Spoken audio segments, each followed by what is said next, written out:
All right, what's up, everybody? Welcome back to another Juices Loose podcast. We're on number 160, and 9 more episodes. We'll be at the 169. We'll have to do another special special edition. No, man. I think we've kind of strayed away from our old perverted ways for the most part. Yo, bullshit. I don't want to hear that. We get to it sometimes. Every once in a while. But yeah, so good to be back, and we got some stuff to talk about. And I'm not sure.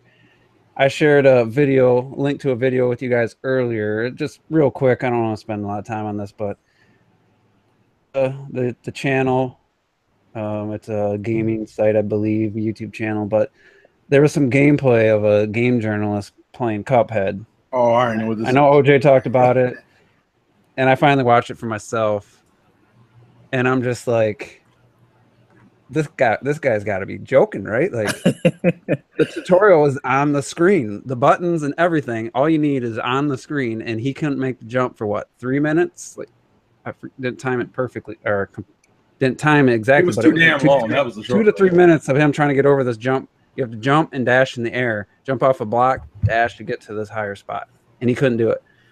And then watching him actually face the enemies and just constantly dying, I'm like. And then apparently he's talking about how hard the game is. And I just think it was like shameful to actually have put that out there. I mean, it's got like 600-some thousand views, and most of it's downvoted, like 16,000 downvotes. I think it has 2,000 upvotes. And to me, it's like, if that guy reviews games, he needs to be fired or removed from reviewing games. If you're that bad at playing games, something as simple as a tutorial on a 2D platforming shooter, then that dude should not be reviewing games ever, because he's either too old or just too unskilled at video games. That's my take. I don't know what any of you guys watch it. What anyone have a thought on it? Yeah, it's ridiculous. But if I may, I want to speak on something related to that, because this guy, that was obviously awful. It was just pathetic. It was hard to watch. It was definitely cringeworthy.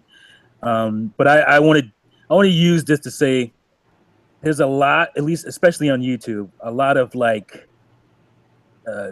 gameplay judgers, if you will. Like there's a lot of like expert gamers in the comments.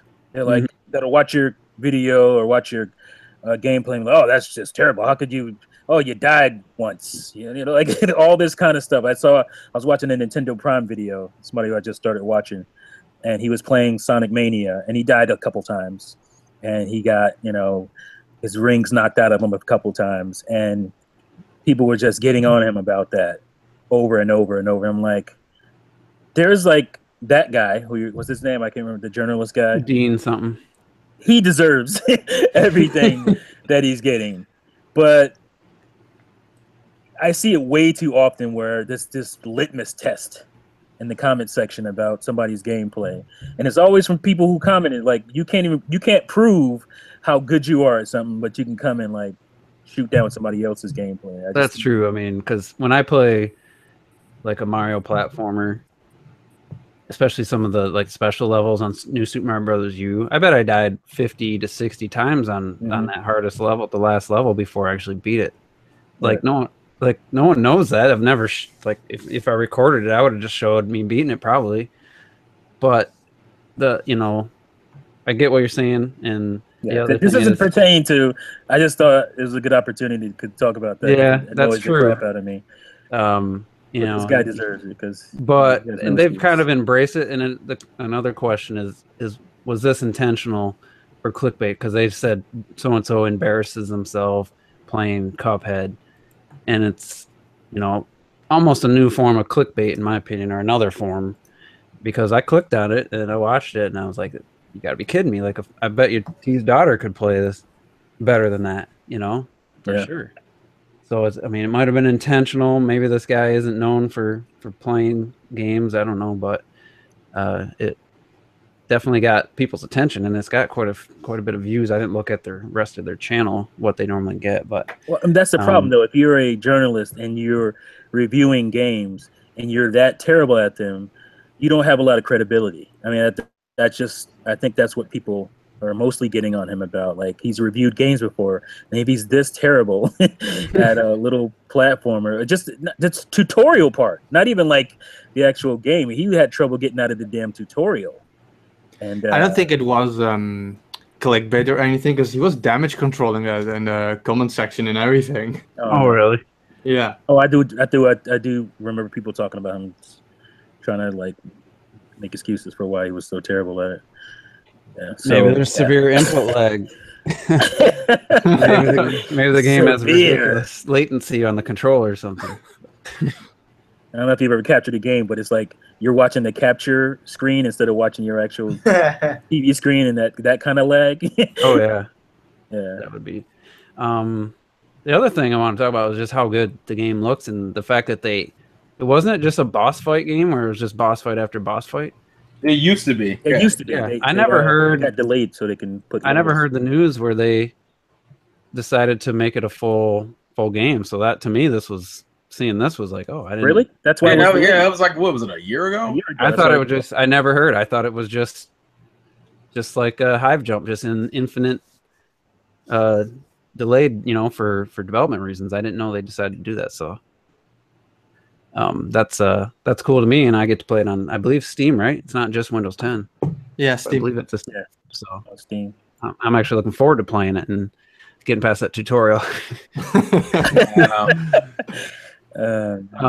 Robert, you got a take on it, or?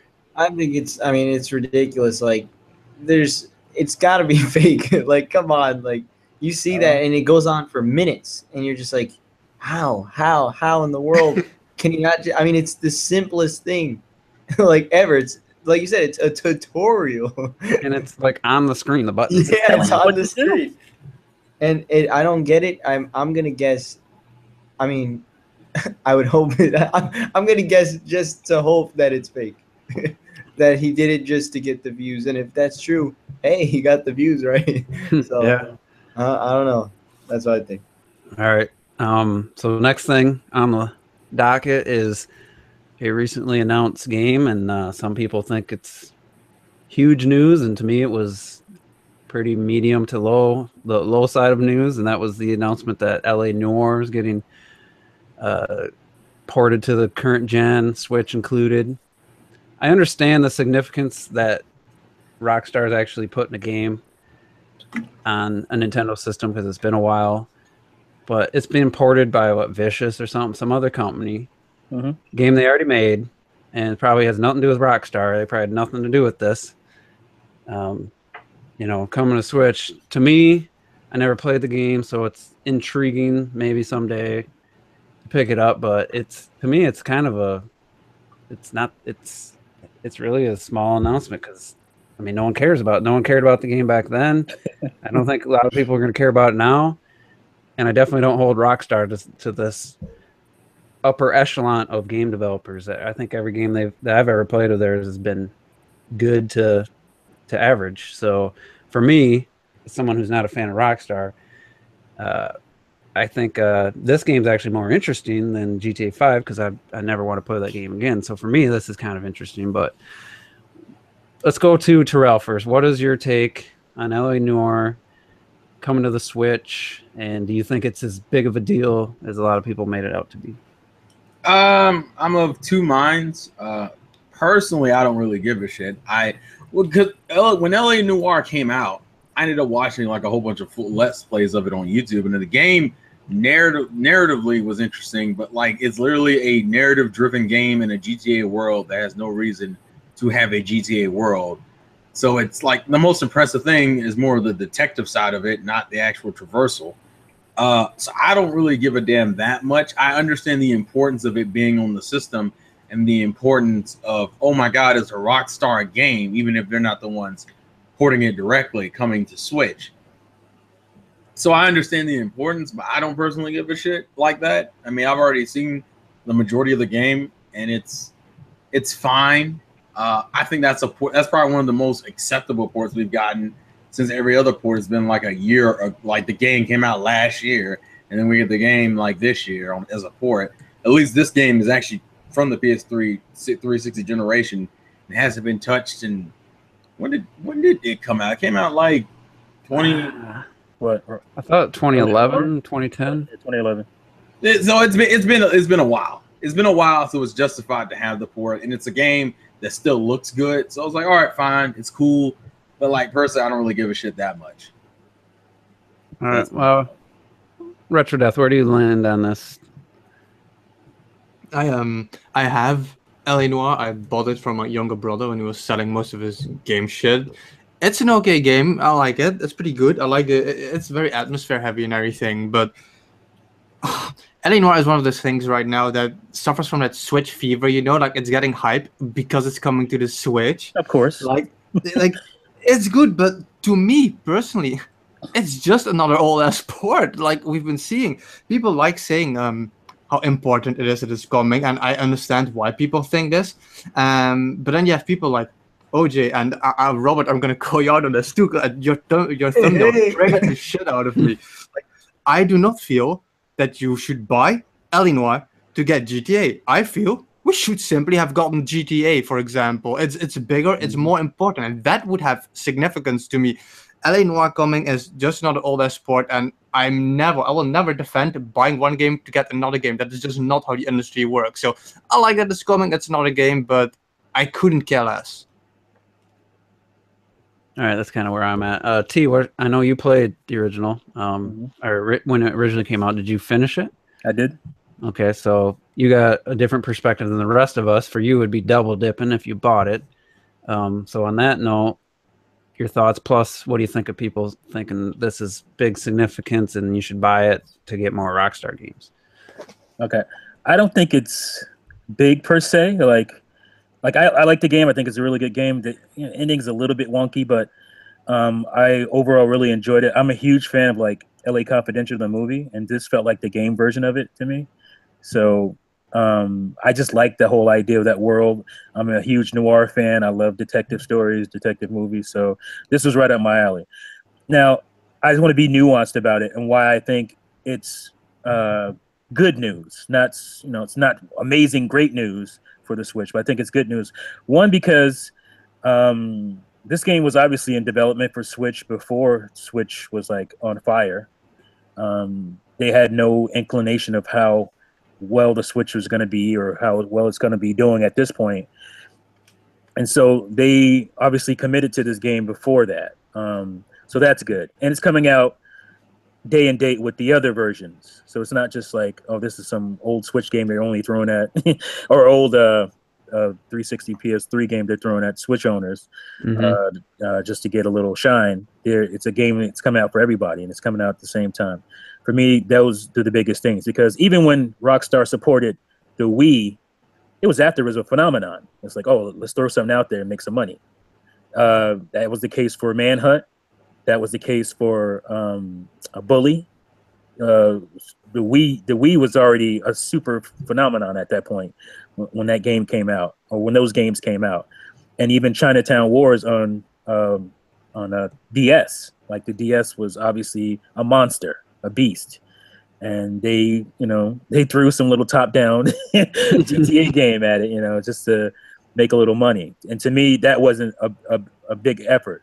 And to have a studio specifically port a Switch version day and date with everybody else's, that to me is better support, as a better thing.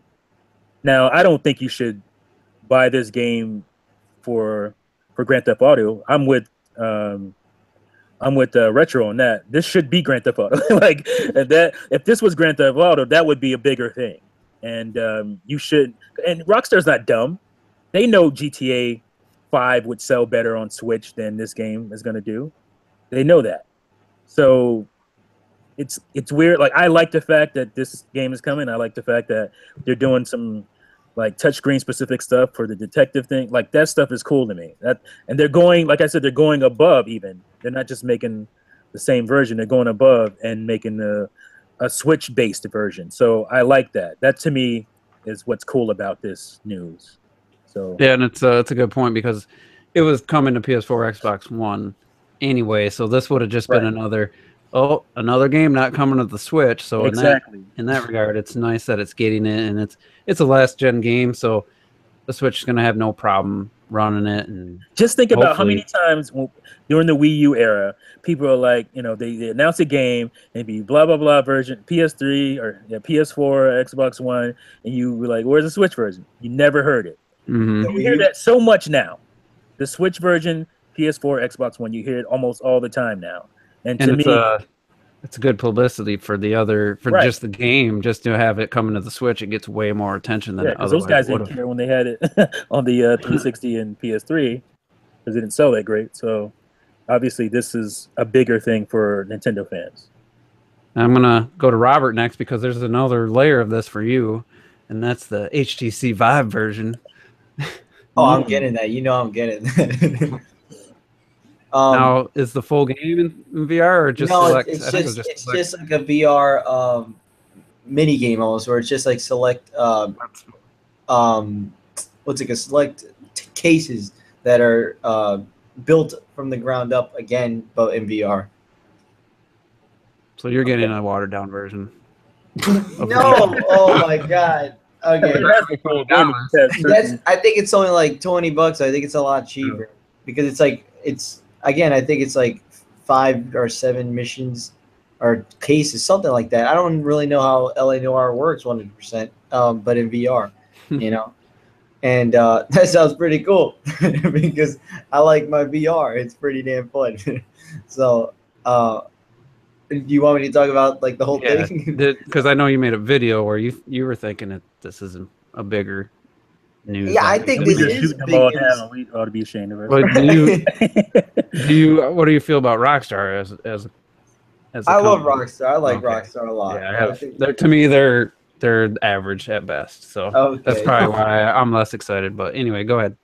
I mean, to me, it's like I think it just shows like that the Switch is going to be a better version than what the Wii U we wished it would have been, like with GTA 5 and stuff like that.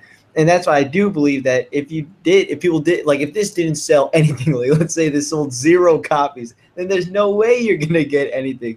But if it is gonna sell decently, they're gonna still like. Look, I'm not gonna say if you don't want to buy LA Noire, you don't buy it, obviously, you know. But if you're even a little bit interested, check it out. If you haven't played this game before and you have a Switch, I think you should buy it. I've never played it before, and also a huge majority of the reason was because I was too young. I didn't. I was too young, and I was playing Galaxy 2 probably for like the 30th time. Like I wasn't playing everything. So now that LA Noire is coming out and it's coming to a portable Nintendo console, like it's like, oh, I want to try this out and I want to support it because, you know, it's not very often that a Rockstar game gets announced for a Nintendo console. And this isn't really a Rockstar game. I just want to throw that out there. I don't mean to cut you off, but this was made by a different studio. Rockstar was the publisher, and they funded the game. Mm-hmm. But maybe they were the reason they had that Rockstar-ish stuff in there with the open world that really doesn't need to be an open world. But this is not like your typical Rockstar game at all. So yeah, it'll be interesting. I don't think that. A few things I'm interested in with this game is one thing is how it sells compared to the other ones. You know, it'd be interesting, but the fact that I lost my train of thought there. Oh, how's this port going to be? How's it going to run? Because it was a PS3 360 game. There's absolutely no excuse for this not to run stellar on the Switch, unless the studio who ported it is just incompetent.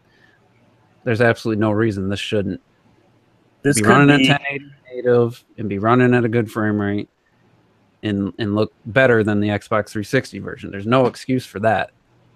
This could be a game that leaks off of your cartridge, though, onto the eShop. You might have to download some. That's the last thing I wanted to talk about was the $10 difference in price. And last week we were talking about having to download, or maybe 2 weeks ago, whenever that was. Now, for me, if this costs $10 more, it better be 100% on the game card. It better be a 32 gig card, and that's what that $10 extra is for. The digital version should be the same price as the others. That's the only way, to me, that this is even remotely acceptable. Now, if it's $10 more and you have to download stuff and basically have an SD micro SD card, which is an additional purchase for me since I don't have one. Then they can eat a dick. Like, You might as well not even release it. Don't Yeah. even release it. and people, I'm seeing this a lot. Then the Switch tax.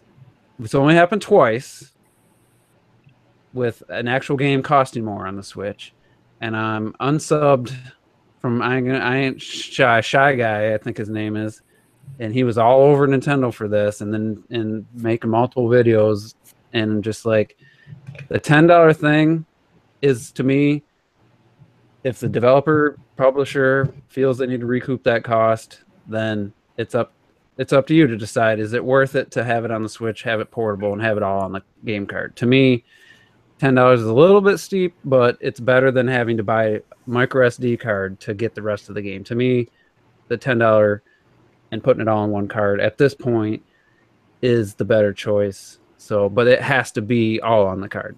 And these I people agree, started playing that's- games like in the last 5 years because this is nothing new. That's what I want to say with I'd gladly pay $10 more to get NBA on a cartridge, and the fact that we don't is the reason I ain't getting it anymore. Yeah, because I don't want to buy a 128 gig SD card, because to me, that's not going to cut it for the long run. But the 256s have jumped up to over 100 something, like 150, 180 bucks. So it's like, that's ridiculous. It's gonna cut. It should cut it for at least a couple of years. I don't know if, I mean, just look, I don't- Revelations 2 is 26 gigs. I'm not saying I'm buying that. And you got 10 gigs of NBA 2K, and let's say Xenoblade Chronicles 2, let's say they pull it out with that game. I mean, you could fill that up pretty quick, actually. If this becomes the norm going forward. I mean, what other Skyrim could be downloading 15 gigs, you don't know. So Yeah. There's no reason. Well, honestly, Skyrim is a one disc game. we're Even on looking 360. at multiple approaches to the same problem. That's really what it is. Because it's not like NBA couldn't have fit. It was just more of, oh, well, we want the game to be out on the same day, so we'll take the hit and we'll do like a normal. I think it's probably like a 16 or 8 gig cart instead of buying the extra money for the 32 gig cart. Because I think they thought, well, if we did that, then people would have to spend the $10 more.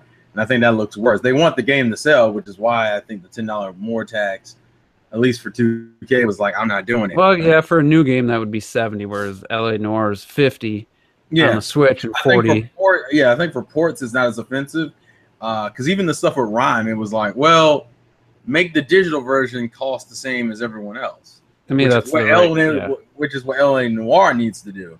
Because if LA Noire is 50 both on cart and digital, then I'm gonna be pissed because there's no reason for it to cost that more in digital at that point. See,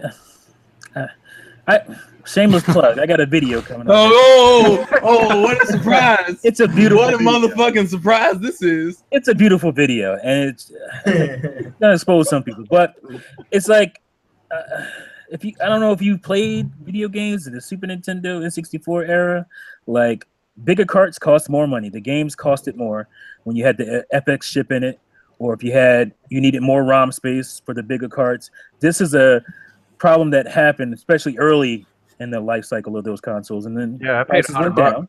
for Perfect Dark. Right. But 'Cause Perfect I'd buy Dark was super expensive, and then you had to have the expansion pack if you want to actually play the actual game, because you could do some stuff without the expansion pack, but to play the real game, you needed to have that expansion pack. But like, people act like this is a Nintendo fan. I said it before. This is a Nintendo fan specific problem, because if you're a Nintendo fan, you're expecting to have to be able to bypass all that downloading crap that the other guys have to do, and you expected that to be the case on the Switch, and you mostly did that with your Wii U. You've mostly done that up to this point, where you didn't have to deal with this downloading crap as a Nintendo fan. These other guys, if you're complaining about it and you're a PS4 guy and you're Xbox, you're lying. Like, you have no right to speak in this, because you're paying for extra hard drive space. It's not like you're not paying for that hard drive that's in your console. You are paying for that. And you have to download the entire game, not just a portion of it. So to me, this is a specific Nintendo fan problem, issue going forward. And I think like I said before, I think this is a first couple of years, just like the N64, where the cart, some games that were too big, and you got like Resident Evil 2 later on because it was too expensive to bring those types of games over. And I think next year, by next holiday, this won't be a problem because you'll have the bigger carts. You won't have these issues. But unless there's games, hey, we need a 64 gig cart, you know. And well, this is gonna be a problem specifically for third-party games, like, you know, that have that parity as far as some of these bigger games. Like, these guys are just not. They're not gonna. It's you can do it, but these guys are not gonna optimize specifically for. Well, I mean, Switch, think about it. I think NBA is like 40-something gigs on PS4, but it's like 25 on. Right. Yeah. Like, that is a so good they're thing. already doing it. It's not like they're not doing it. So, and I agree with T. I think it's just the fact that SD cards are the newer of the mediums. Therefore, it takes time for those prices to go down. And I think, and right now we're still in experimentation mode. I mean, think about it. A lot of these companies, this is their first time putting out on Nintendo consoles. So they don't. Some of them are like, well, I don't. It's like, we know the extra $10 because let's be real here. As a consumer, you have no reason to give a flying fuck about why more Nintendo consoles. Because all I care, at the end of the day, the consumer is like, well, do I want to spend $10 more to get a visually inferior version of the game just so I can play it on the go? Or do I want to spend $10 less to get the best looking version of the game with more than likely the better online and say screw the portability? Right, you're already making compensation. So I think with NBA, it's like, well, I don't want to do that. And I think just going back to the SD card situation, downloading isn't that offensive because most people are used to it. I mean, unfortunately, and that's because this is the world we live in now. Majority of game systems you have to download, whether it's PC, PlayStation 4, or Xbox One. So they're like, well, we'll do something that people should be somewhat accustomed to. It kind of sucks that you have to do this on your Nintendo Switch, but if you're a gamer, quote unquote, you probably at least played on PS4 or Xbox One or PC, so you're kind of used to this kind of style. So I don't mind it as much, but then again, I have no interest in buying 2K to begin with, so, you know. Where were these people complaining about the Vita's cards? Who are even to this day are ridiculously expensive. That's why the Vita didn't sell, though. I think that's part of the reason, but I don't hear these people complaining about it, regardless of the sales. Like, why? I heard complaints about it when it first came out. I just stopped hearing them after a while, though. What people are saying is dumb. I mean, like, a lot of people are saying, like, yeah, the Switch should just have, like, I don't know, like a million terabyte shit memory, but you gotta, it's like meant as a portable thing. You cannot make the system so giant to have all that shit in it. It's a small thing and it needs to stay small. That's why the memory is the way it is, and that's why we're counting on those physical games like that. I mean, flash memory. Yeah, but I think, but I would say a secondary option probably wouldn't have hurt it. Like, even if it was something like 64 gigs, I think that would have helped. 2 games. It wouldn't be enough, but it'd be a little bit more tolerable, I guess. Would you want your Switch to be $50 more expensive for 64 gigs of memory? Like, if you're asking if I would pay the extra $50, yeah, I'd pay the extra $50. You would for 64 gigs? Yes, I would pay the extra $50. Not for 64. You could take $50 and buy a 128 gig card. Why would you do that? It was, well, here's the thing I wanted to say. I want to let you finish. Sony supposedly got a new system leaked or rumored that's going to be like a hybrid system. I know you're going to bring this up. You guys, or anyone out there that's excited about this, like, what do you think Sony's solution is going to be? Like, it's going to be super powerful, still somehow super cheap, and have a 500,000 gig hard drive. What are you talking about? I don't have a 500. And even if it does, that ain't going to be. It's just going to be the same problem, unless they have cartridges that have. I mean, there's no way Sony is going to have game cart or whatever they had on the Vita that are going to be somehow cheaper than Nintendo, unless they just eat the cost. It's going to use a UMD, man. If they do that, in the end, their handheld version is going to look like the Wii U gamepad. You can't make that too small. It's going to be used. It's going to use a UMD disc, man. So it's just the nature of the device. Now, if there was an option to have a Switch with, let's say, 256 gigs of internal for like $50 to $100 more. I mean, maybe that, Nintendo didn't want 2 SKUs, but maybe if that's their, instead of doing anything really major to the hardware, just revising it with more internal memory. 2 SKUs helped PS3 and it helped Wii U, didn't it? Yeah, I could see. Hey, we got a new Switch coming out, and it has 128 gigs or whatever of internal memory, and it's, instead of a price drop, it pull what Sony and Microsoft have been doing for years. Like, hey, this has more memory internally, but it's the same price. I could see that being a good idea with what we're seeing now with games not fitting on the card. So if Nintendo were to do a revision, I think memory would be probably the biggest thing they should do. They've never really done that before. They've never had a system. Well, they did the Wii U with the 2 options, but they've never come out with a revision after the fact and added more memory. But I think with this current situation, something they probably should be considering. So, well, I guess we'll find out in the future. I liken it to like my iPhone. It's like I always buy the lowest memories iPhone because it's the cheapest one, obviously. But I realize that I'm gonna have to have some external, area where I can have all my stuff, which is my laptop. So it's just like why I like having the option. I don't make me buy the 128 when I don't need to. When I might have I had my own card laying around. I have I use flash memory cards a lot for work and stuff. So I have extra cards and stuff like that. So don't charge. I like having the option. Like Nintendo gave us this option because they didn't want to, first of all, charge us for some bulky hard drive that's not intuitive for what the Switch does. You know what I'm saying? Like it's and flash memory is expensive. Flash memory is more expensive than having some big bulky hard drive, but not having that big bulky hard drive means you can have this portable console that's sleek and doesn't consume so much power and heat and all this stuff for your device. So you're making sacrifices. I don't understand anyway why this debate like always keeps coming back. If you have, let's say you have the Switch, like 30 gigs, and you have like the PS4, like let's say it has like 1,000, the new version or whatever, and if you collect physical, none of that shit matters. Yeah. If you buy digital, even with the PS4, after like 10 games, this shit is going to be full. You need something. It doesn't matter. Physical or digital, you're still downloading everything. So like, what are you complaining about? You have no pony in this horse. Or in this horse race.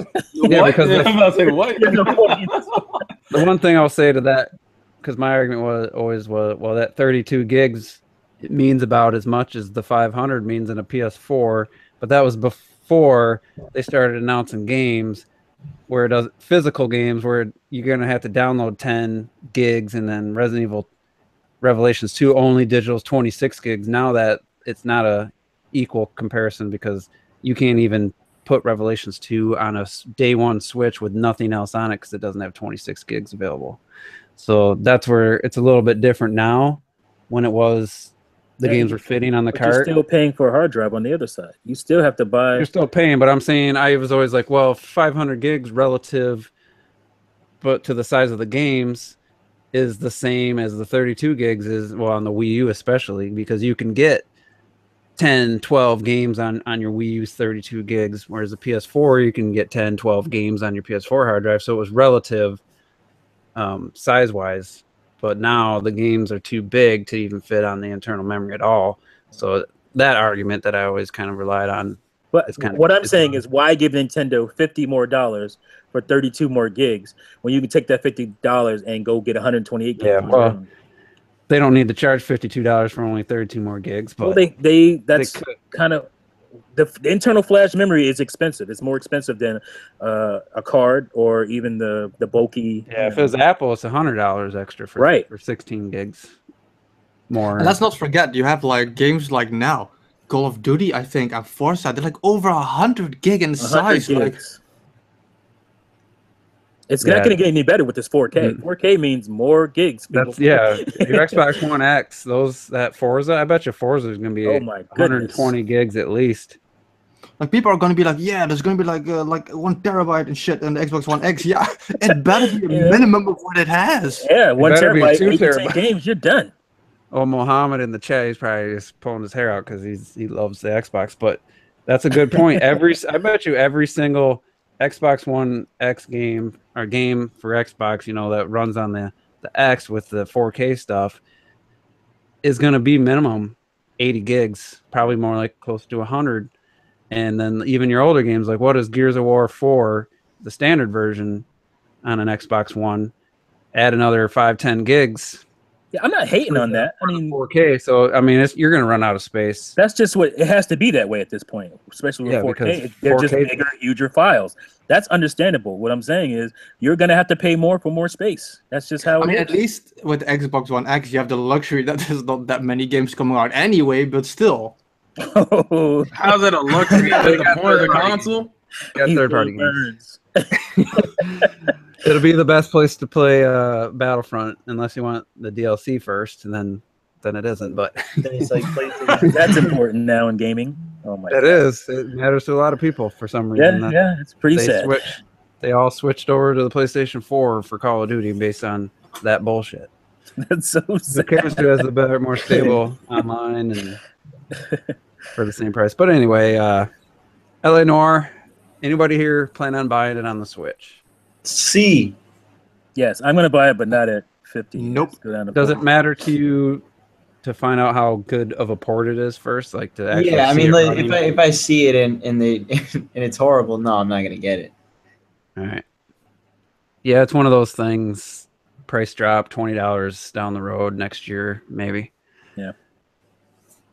All right. So the next thing is we got a Nintendo Direct on Wednesday evening, which is perfect because hopefully I should be out of work and home by then. Me too. I'm thinking maybe it's 45 minutes though. So That's low. what do you guys think? Oh, the Just E3. live on air. What do you guys think about doing a live reaction? Well, I'm down. I should be able to. I'm not exactly sure, but I think so. I'd have to calculate when it even is for me. I know it's 6 p.m., late so it's because in- Nintendo. Well, just think It's 2 an hours. 2 hours before right now. Yeah. Yep. Oh, 2 that hours. should be Or actually, an doable. hour. That's when it starts. Yeah, 2 hour before hours. we started. Yeah, it should be doable for me.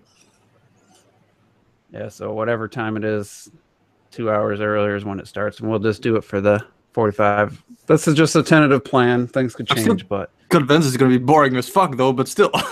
I don't know. so that's what I could totally that's what I see want to talk why. about because I'm seeing multiple tweets, videos about huge hype, Nintendo Direct, super hype, like. And I'm reminded of 2015. Yeah, 2015 November. It started a big back and forth and inevitable, or not inevitable, but eventual kind of parting of ways with me and the level-headed gamer based on my fact that I was just telling people lower your expectations. Nintendo's going to be talking about games coming out this year for the holiday, and he got butthurt, and some other people felt the same way. Is when Civil War started. And I'm thinking the very same thing for this one because based on a couple things. First of all, the Switch is this hype. I mean, it's already selling like crazy. They can't keep it in stock. They don't need to try to generate any excitement for games coming to get people to buy the system. Maybe announce something early for that maybe it's coming out next year. They didn't want to announce yet. I feel that this will be, 3DS. Full, man. We got 3DS games. We got the Ultra, Sun and Moon. We got Samus Returns coming out. We got Fire Emblem Warriors characters to be revealed. That's a 3DS game as well. Maybe see it on the 3DS. And then I think the Switch games will be Fire Emblem Warriors, Xenoblade Chronicles 2 potential release date, maybe a Mario Odyssey trailer, maybe some third party like a Rocket League or something. I'm not expecting any new announcements unless like a Yoshi or a Kirby game on the Switch is coming out maybe February of next year. Then They already announced the Yoshi and a Kirby game. I know, but Oh, actually showing them and telling us when they're coming out, So So that was my thought, and then I see all these other people like being all hyped, and 45 minutes. There's gonna be major announcements. So I guess where do you guys lie? We'll start with Terrell. Where do you lie in this direct? What are your expectations? You expecting major announcements? You expecting standard direct with what games we already know? I'm half and half. I think we'll get some announcements, but I would say it's probably like, if I had to pick a ratio, probably like 60 to 70% will be stuff we already know about, and maybe 30% will be new stuff. Because we still have like small things that we need to address, like the Zelda DLC, the Arms update, the next Splatoon update. A lot. It's kind of funny how like the majority of the games that have already come out still have updates that we need to talk about. And then on top of that, I'm pretty sure, I'm hoping this is the direct we get like a system update of some sort, because they've been the Switch really hasn't gotten many, and the ones it has had are not even the things that they were promising. Like the whole friend code should be gone by the end of this year. And we still got to talk about Virtual Console and all that kind of other stuff. So I think we'll get some surprises, and I don't know if you want to do like a mini predictions, but I'll say that for later, I guess. All right. Retro Death, where are you at with this? I know you already said that you think it's gonna be boring. So what are you expecting? Well, it's like I said earlier, like on Rob on Twitter, he was like, "Yeah, it's gonna be amazing, super hype and shit," and I'm like sitting there, but like, I'm like you. If they're gonna show the next couple of months, we're gonna get like another 10 minutes of Mario Odyssey, which I'm skipping. I don't want to see any of that. I'm gonna mute it and I'm gonna play some Mario and Rabbids or something like that. I don't want to see any of that. But they're gonna get like more Samus Returns, I think. Like you said, Fire Emblem Warriors, probably like 2 new Fates characters, like great, Whoopi. I think we're probably gonna get that. That's almost the thing that I'm most excited about. Like for the first time, a real Skyrim trailer for the Switch. Shit, that could be cool. But I don't expect much. And like you said, even if we would get Yoshi and Kirby trailers, Yoshi looked really good already. I thought that game looked amazing. I feel a Kirby trailer could hype me up, because what we saw from Kirby, it didn't look that nice yet. Like I'm expecting that wasn't as far in development yet as Yoshi, but I'm not expecting anything. I seriously doubt we're going to get new reveals. Probably more information on games we've heard of at best. Yeah, because I think that they're, like Terrell pointed out, there's a lot of stuff, the Zelda DLC, the ARMS update, which I'm thinking will be, when did they say, October? No, it's this month. Oh, is it? Maybe it's tomorrow. Maybe it's Wednesday, right after the direct then or something. But there's a lot of little things. We don't know release dates for Rocket League, Xenoblade Chronicles, Skyrim, Ukulele. What is that? Siberia. Stop killing me with that. So, all right, that is a game. I forgot about that. And they got TGS to have any other like major announcements. I mean, Gamescom, they came out with like stuff for updates for games that are already out, but it still was exciting. To be fair, I mean, we got more out of that one than we expected, and I already heard about TGS. I heard that's where they're doing the Fire Emblem character reveals. Character is going to be a TGS, which confuses me, because if you're doing Direct Wednesday, why do we need to wait? I think because TGS is like what, 2 weeks, another week, 2 weeks. It's on like the end of September, I believe. Yeah. Well, I mean, they want to give them their shine. They want to give. I can understand that. Yeah. All right. Let's see, T. What do you think? What are you expecting from this direct? Oh my God, it's gonna be amazing! Oh my God. Retro's new game, Retro Studios game. Retro Studios new game. Metroid 4 is gonna be shown. No. I'm kind of in the middle too. I think you're gonna get solid release dates on some stuff that we already know about. I do think they're going to do some Mario Odyssey stuff, which they already said it, so I'm going to run from that. I don't want to see no more Mario Odyssey at this point. I'm with Retro and Juice on that. No more. I think you're going to get like finally release dates for Skyrim and details around that. I mentioned Siberia 3. What forgot about Payday 2. That's still that's still out there. We don't know the release date for Xenoblade Chronicles 2 yet, so we'll probably get that. Hopefully, maybe a couple of 3DS. Is there a Kirby? Did we see a Kirby game for Switch? Yeah, we did. Yeah, Yeah. for E3. Okay, yeah. I was not sure. Okay. You blacked out. That's what happened. No, I remember seeing it, but I'm like, did I see that? Or was It's it because, great? like I said, the Yoshi thing looked amazing, and the Kirby, it looked seriously like the Wii. It didn't look It that looked good more to like me yet. a little But less. it looked good. Step down. Yeah, so I don't know if we'll probably get information on one of those, right? Like, because Somebody put in the I'm chat. guessing one of those is coming out probably February or March. So Somebody put in the chat Rhyme release date. Didn't they already release a release date for Yeah, Rhyme? that's in yeah, we got a November. release date, so, Yeah, that's November. Ukulele. Oh yeah, there should be. Nah, you funny. Nobody cares You're funny. anymore. Apparently, FSAT, you funny, bro. You funny. Hey, Like that's the gonna last be my big prediction. Ukulele announced, shown in release date, shown for Ukulele is Switch. going to end up as Duke Nukem Forever or something. But yeah, I think there might be, one reveal we're not expecting. One, I don't know how much they're going to show of it. Maybe they're gonna end with a title screen of Animal Crossing for like 5 years from Oh now. my god, I would. I wouldn't. I don't see them really needing to tease anything, man. I Like, wouldn't. Yeah, I don't think They don't need to. You don't need to do anything. But that's true. that doesn't mean they won't. I mean, I wouldn't put it past them to give us a little tease of what Retro's been doing since Donkey Kong Country Returns, because it's been a long time.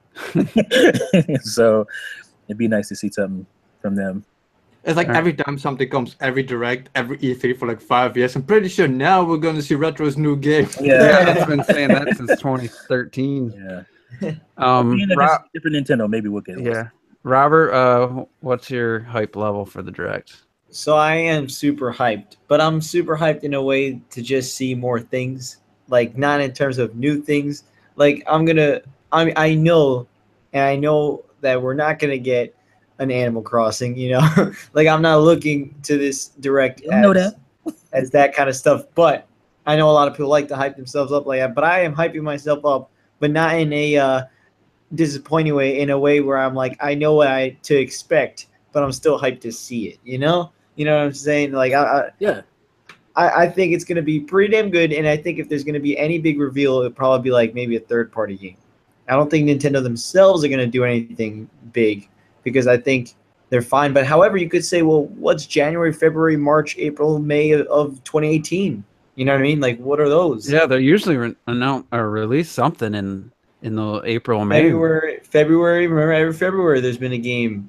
So yeah, this could be the time to get that train rolling and show it. Singing a song. I thought he was singing that song. January, February, March, April, May. I'll be going to November.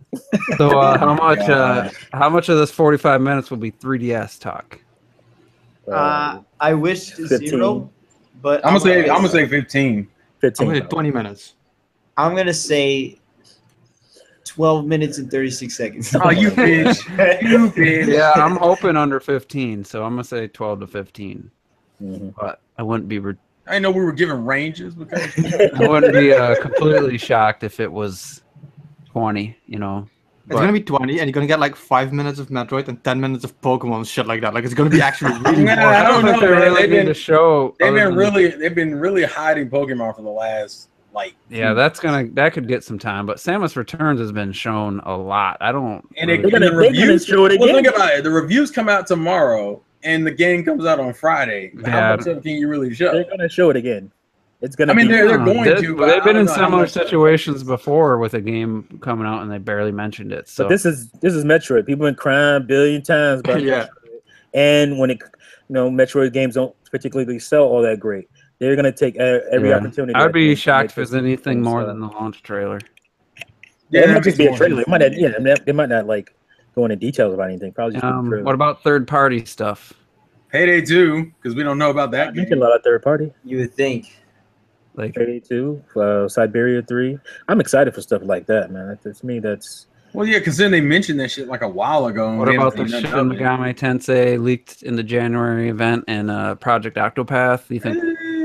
I think that'd that's probably be TGS. TGS. I think TGS for that. yeah, stuff. I think. Yeah. So it's I want to be. I'll just be happy to to see a direct. Hopefully, it's the same format as the last one, where it was like they tell you what's coming up, and it was really fast. And If it's like that, there's gonna be a ton of games Yeah. mentioned in this thing. 45 That's true. minutes. What does that say about how Nintendo cares about their E3 presentation? How long was that? That Like doesn't mean 24 shit. minutes. That don't mean shit. Games are games. That's all This they is what care we've been about. trying to say forever, that Nintendo doesn't put as much emphasis on E3 as everybody else still Nah. seems to be doing. If they got stuff ready, they'll put it out, but that's about it. Yeah. All right, so start with Terrell. Biggest announcement, like realistic or unrealistic, whatever. Just throw it out there. What would be the biggest announcement, and then what would be something that they announced we don't know about that you're like, man, really? Like this? You used up time in a direct for this? So If the they're- biggest and the worst, the best and the worst, pretty much. The biggest, and I'm gonna go unrealistic, is a Kid Icarus game, a Switch Kid Icarus game announcement. That I would Unrealistic? that's unrealistic because we haven't heard anything for like what I think Kid Icarus Uprising comes out in what 2012, 2013. And when was the last time you heard about Kid Icarus before that? Exactly. So So it's not that it's still listen. It doesn't make it any more realistic. I'm still realistic right now. I would lose my shit if that got announced. I would probably. It's almost close to like Pokemon Switch levels of like almost tearing up and shit. But yeah, that'd be pretty hype for me. For the thing that would piss me off if it was like, did you really spend time on this? Explaining arms again. I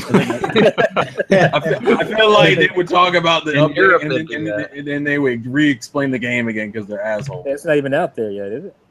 No, it is. It It's not better out be. somewhere, or it just came out recently somewhere. I just know in the No, I Gamescom, know. Binding of Isaac was like that in Europe, wasn't it? Yeah. Because Binding of Isaac just came out in Europe like Maybe I'm thinking about a different game. Never mind. a few weeks ago, I think. Yeah, a few days ago, I think. Oh, is that what it was? Okay. I think like Damn. last week or something was in the city. It's the first time I saw it, and I'm still not sure if they didn't import that.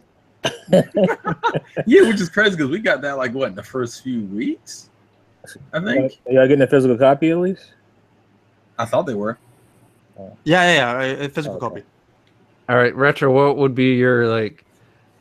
I mean, it doesn't have to be realistic, but what would be a bold prediction for this direct? And then also, like Terrell said, something that would be like, come on, really? You're spending time on this? Okay, my bold prediction. I have two that I'm really thinking of, and I don't care. I think Robert's gonna be with me on this. Like, I don't give a shit. Every time I want Animal Crossing, that's gonna be my bold prediction. I don't care. I don't even care if they Metroid Prime this shit and just like put Animal Crossing on there. I want them to acknowledge that they're gonna make it. And a second bold prediction for me, because of this rumored leak thing a while back, even though I doubt they would even announce it before Skyrim, if it happens, is Fallout. I would like to see that on the Switch, because the one I have on PC is bugged, so I can't play it. So I would like that. As for why the fuck are you spending time on this, it's like, this is the thing I said, Metroid has been done to death. I don't need to see more Pokemon. Like, all of that is going to be a waste of time. And for me, like I said, my biggest why you're spending time on this is Mario, because I do not want to see anything of that. All right, Robert, same question. So I think the biggest other, I won't say Animal Crossing because you already said it. What I'll say it would be Super Smash Brothers I'm 8. gonna take mine. Wait, so when you say 8, do you actually mean a new one? I mean, they skip 5, 6, and 7. And they go, That sounds like some bullshit. because it's that exciting. I think that would be the championships in October. I think that's where we're here. That's all it could be. That could totally Yeah, be. that was gonna be my realistic. I totally agree with that. But no, I mean seriously, that's kind of the bold prediction I'll say. It's if not Mother 3, that'll say, because I think that's more bold, but still a little bit maybe realistic. And my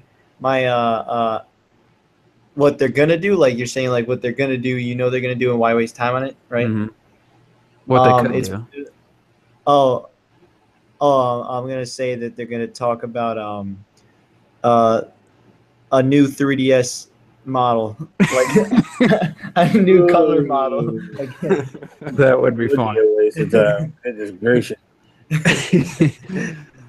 All right, I'm gonna go then. T go last, because just in case I don't want him to take.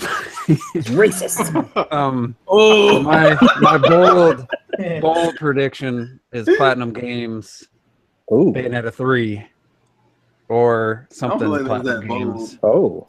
My realistic prediction is a port, or that maybe not even calling it Smash 4, but a Smash for Nintendo Switch, coming out early next year. And then the thing I just hope they don't waste even 30 seconds on is Pokken Tournament DX, because the game's already out and they've already shown all the new characters and we've seen it. The tournament was decent at E3, but to me, don't waste even 30 seconds. You took mine, you mother. A 30-second trailer, that's it. That's all you get for that game. I don't care about it, and I don't want to see it. So, T. You took my don't waste time on it. But my bold prediction would be Super Mario RPG 2. In light of good partnerships working out for Nintendo with Hyrule Warriors and Fire Emblem Warriors and Rabbids, Mario and Rabbids. I think it's a bold prediction, but I think it's feasible at some point. And what was the other one? Well, you don't want them to waste time on. Don't waste time on. Damn, you took mine. So don't waste time on no damn old ass virtual console games. I don't give a damn about no virtual console. I'm tired of hearing about where's the virtual console. I am not in a hurry to rebuy a bunch of games from 25 years ago that I already have on my Wii U and on my Wii. I'm not in a hurry for that. Don't waste time on no damn virtual console. All right, and there's too many new games, especially on the indie front, to be worried about some damn virtual console. Exactly. And a couple games in the chat that I don't know why I got to keep saying this. I don't know. I feel like I'm the only one who thought when Miyamoto said, "Yeah, there's a new Pikmin game. It's almost done. It's far in development." Oh shit! Why people still think that's Pikmin 4, not what we already have, what's already released? That's what I said too. Yeah. Which is whatever the Pikmin 3DS game is. I don't even remember what it's called. Hey Pikmin! Picture ain't. Hey Pikmin. To me, he never said Pikmin 4. He said, "Yeah, we have the next Pikmin game. It's very far in development, and it's blah blah blah." Like to me, that he was talking about Hey Pikmin, and nobody bought it. But Pikmin 4. If Pikmin 4 was that far, we would have seen it last E3 already. I think so. So they could be now working on Pikmin 4 now, but why do you I don't think they were. We just saw it already. Yeah, I don't. Someone was saying Pikmin 4. Nintendo don't show shit. They don't show stuff, man. If it was that far along the way he described it, to me, we would. When did we see Super Mario 3D World? I mean, we had a Pokemon and a Metroid announcement, and still no Pikmin. I ain't buying that shit. Yeah, I mean, to me, the way I'm not he saying worded I'm right, but I'm just saying it's not impossible. It's not like, oh my, there's no way that's. No, it's not. But I'm like, with Juice, it, if we're seeing that, they just started making that. The one they were talking about before is how could it not have been Hey game. Pikmin? He said the next Pikmin game is far along. It's almost done. Like, and Hey Pikmin came out already. Like, how are those two not the same game? I don't know. And Miyamoto is a complete idiot to think people would think that that's a Pikmin game and think that's the next Pikmin game. Well, it just said the next Pikmin game. It didn't say Pikmin 4. People turned it into Pikmin 4. But to me, because that's a logical thing to do. Nobody's thinking some platformer. But Hey Pikmin is the next would be the next game. Pikmin game. It's to not. Me, it's not a Pikmin game, so they can go spit with that stuff. That's not a Pikmin game. To Miyamoto, it's a Pikmin game. I guarantee it. But anyway, Miyamoto is finally senile. Then the other good comment was, you know how they have Unreal Engine 4 running that Yoshi game. It looks fantastic. And Tony Karan says Unreal Engine 4 powered Smash Brothers, which it could be possible because, they got that Yoshi game that far along. And, I mean, I'm not saying it's going to happen or needs to happen, but to me, they can't just take the same Smash engine from Brawl like they did with the Wii U version and put it out unless it's obviously a port of the Wii U version. The next Smash Brothers needs to take a bigger step, I think. And not saying Unreal Engine 4 is the only option, but to me it seemed like it'd be the best way for it to, or the best engine to get it out the quickest, I would think. But maybe I'm wrong there. Zachariah's tired of Smash, man. I know. What are they gonna do though? Because it is, I still would like to play it, but you know, turn on the Wii U isn't on the forefront of my list of things to do. Going to the beast, man, and turning the Wii U. I don't like. I just, for some reason, I move on so fast with new consoles, and I don't go back. It's just the way I've always been. But, and anybody have anything else they thought of while listening to other people talk about any potential big announcements? Like Retro made a good point. I thought the leaks about Fallout 4 felt very similar to the LA Noire leak way back, the retailer leak. So that's definitely a possibility. Where's Dark Souls then? Because that was kind of similar too.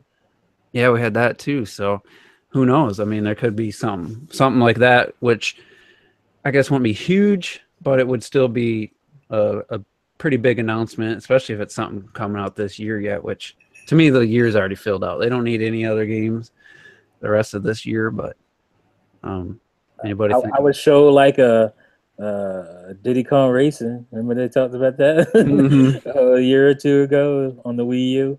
I'd like to see that, and I'd like to see Donkey Kong come back in some capacity. Hopefully, I'd like to see him in a 3D platformer, but yeah, me too. And it's something Ruby mentioned, a company that I would like to see again. Well, Ruby said Konami in the chat in regards to Metal Gear, but I think I would love Konami to do like they did Bomberman, to just do something else again, bring us something else again, something new. Like I think they could be working on something. That would be kind of a nice surprise to see. Yeah, I mean, I don't know. The Castlevania creators making that. The hell's that? Bloodstained. So I don't know if that would be a franchise. I'm not really. I mean, to me, Konami was never ever since the NES. They really haven't been, you know, a top interest of mine. But Metal what else? Gear? Come on, man. But so far on the Switch, yeah. What does Konami have? Like a Bomberman or another company that have like a Bomberman level type of game they could bring back? Earthworm Jim. Heard somebody talking about that. I heard people talking about they thought there's a rumor going around that MGS5 will get ported. That's the only thing I've heard. I don't want that shit. Yeah, we definitely don't need that. That game gets pretty boring. Hey man, I heard you like being quiet though. Yeah, quiet's, you know, he's cool. But once you're on mission like 20, and then you realize there's like 20 more. There's like 20 more missions, and then it's just becoming doing the same thing over and over and over. And I was just like, yeah, I can't. I couldn't do it anymore. Like I thought it was pretty fun. There was a couple really good early missions after the absolutely unplayable, unwatchable prologue. It's just nonsense. There's some pretty good stuff in there, but it gets pretty boring, pretty tedious, and just the same old over and over. For some reason, I always end up buying Metal Gear games, and I never flip and play them. My son beat Snake Eater. Yeah. And I bought Twin Snakes. I'm embarrassed by that. He beat that game, and I barely touched it. Yeah, I definitely. I don't need a Metal Gear game on the Switch. I don't think it would mean anything if it got Metal Gear Solid 5. I don't know. To me, that's like it's too old, too late, and it wasn't that good of a game. But yeah, the last thing. Splinter Cell, that'd be nice. Bring that back. And I did want to point out earlier, we were talking about when I was dissing Rockstar, when I was just saying I don't think they're that good of a developer. To me, Rockstar is like Michael Bay. Their games sell just ridiculous. They make tons and tons of money, just like Transformers movies makes tons and tons of money. That doesn't make them good. And as somebody who's like, I mean, I know there's gamers like me who like GTA games, and you know, but to me, ever since GTA 3, and I'm just like struggling. I mean, GTA for me has never been about like the actual gameplay. It's I always know, been about that's- the stuff in the game, the funny commentary on the radio stations, the crazy, just the people I know, how they and act to you walking down the street and all that kind of stuff. Just running around blowing shit up. Like that was cool for about 10 hours in the first in 3, and then to me, which actually liked 4 more than 5. I got into that one a little bit, but to me, it's just like average controls, and it's really a struggle to play the actual game, and the missions get so frustrating just because the characters aren't doing what you want them to do, and it's like if they could get really great gameplay in those games, then I'd be right there with them because they have all the other parts of it down. They got this amazing technical achievement in the open world they created, and those funny moments, and just get lost and do whatever you want type stuff, like steal a helicopter, fly around. I mean, that shit's fun, but when you get right down to the actual game and the gameplay, it's like it's really average. So I just wanted to point out, because I know some people are like, well, you know, they sell so great. Obviously, people buy them, people like it, but that doesn't necessarily guarantee. Movies sold pretty well too. They go. It doesn't mean that they're exceptional. They're definitely popular and they sell well. So, but anyway, I just want to point that out. The last thing I want to talk about is just Retro Death finally got Mario plus Rabbids, which for whatever reason they don't call it that where you bought the game. Why can't they just use the term Rabbids, which was a made-up term? What do you mean? What do they call it? Go ahead, Retro. The French word is lapin crétin, which literally means like idiot bunnies. So the actual game box does not say Mario plus Rabbids, right? The stupid thing is, yeah, because the French, they like to translate everything, but the stupid thing is it still says Kingdom Battle on the cover. It's not like they know what that means over here. That just boggles my mind. What? Lapins Crétins or whatever. What'd you say? Yeah, lapin crétin, that's what you say. It's just the French being the French, and they want their language in there somewhere. So, which looks like cretins, right? It was like, it does. Looks like cretins. The thing is, the Rabbids over here, you know, maybe it's because Ubisoft is French or whatever, I don't know, but those fucking Rabbids, that's the main reason I hated them. They're huge here. Like, since their fucking creation, they're everywhere. And back then, which is why I didn't want the Mario thing to be real, because they were dumb and they had like the fart humor and annoying screaming, and they were in all this fucking shovelware on the Wii. Like that shit drove me crazy. Like that's why they're so big here. So it's like that's why I really didn't want this game to be real in the first place. They sound like my kind of people. Why did you say it like that? Like it was sexual? Yeah. So the actual Ubisoft team, like when they created the game, it's not Rabbids. That must be something in the conversion to the US market. That's just me guessing.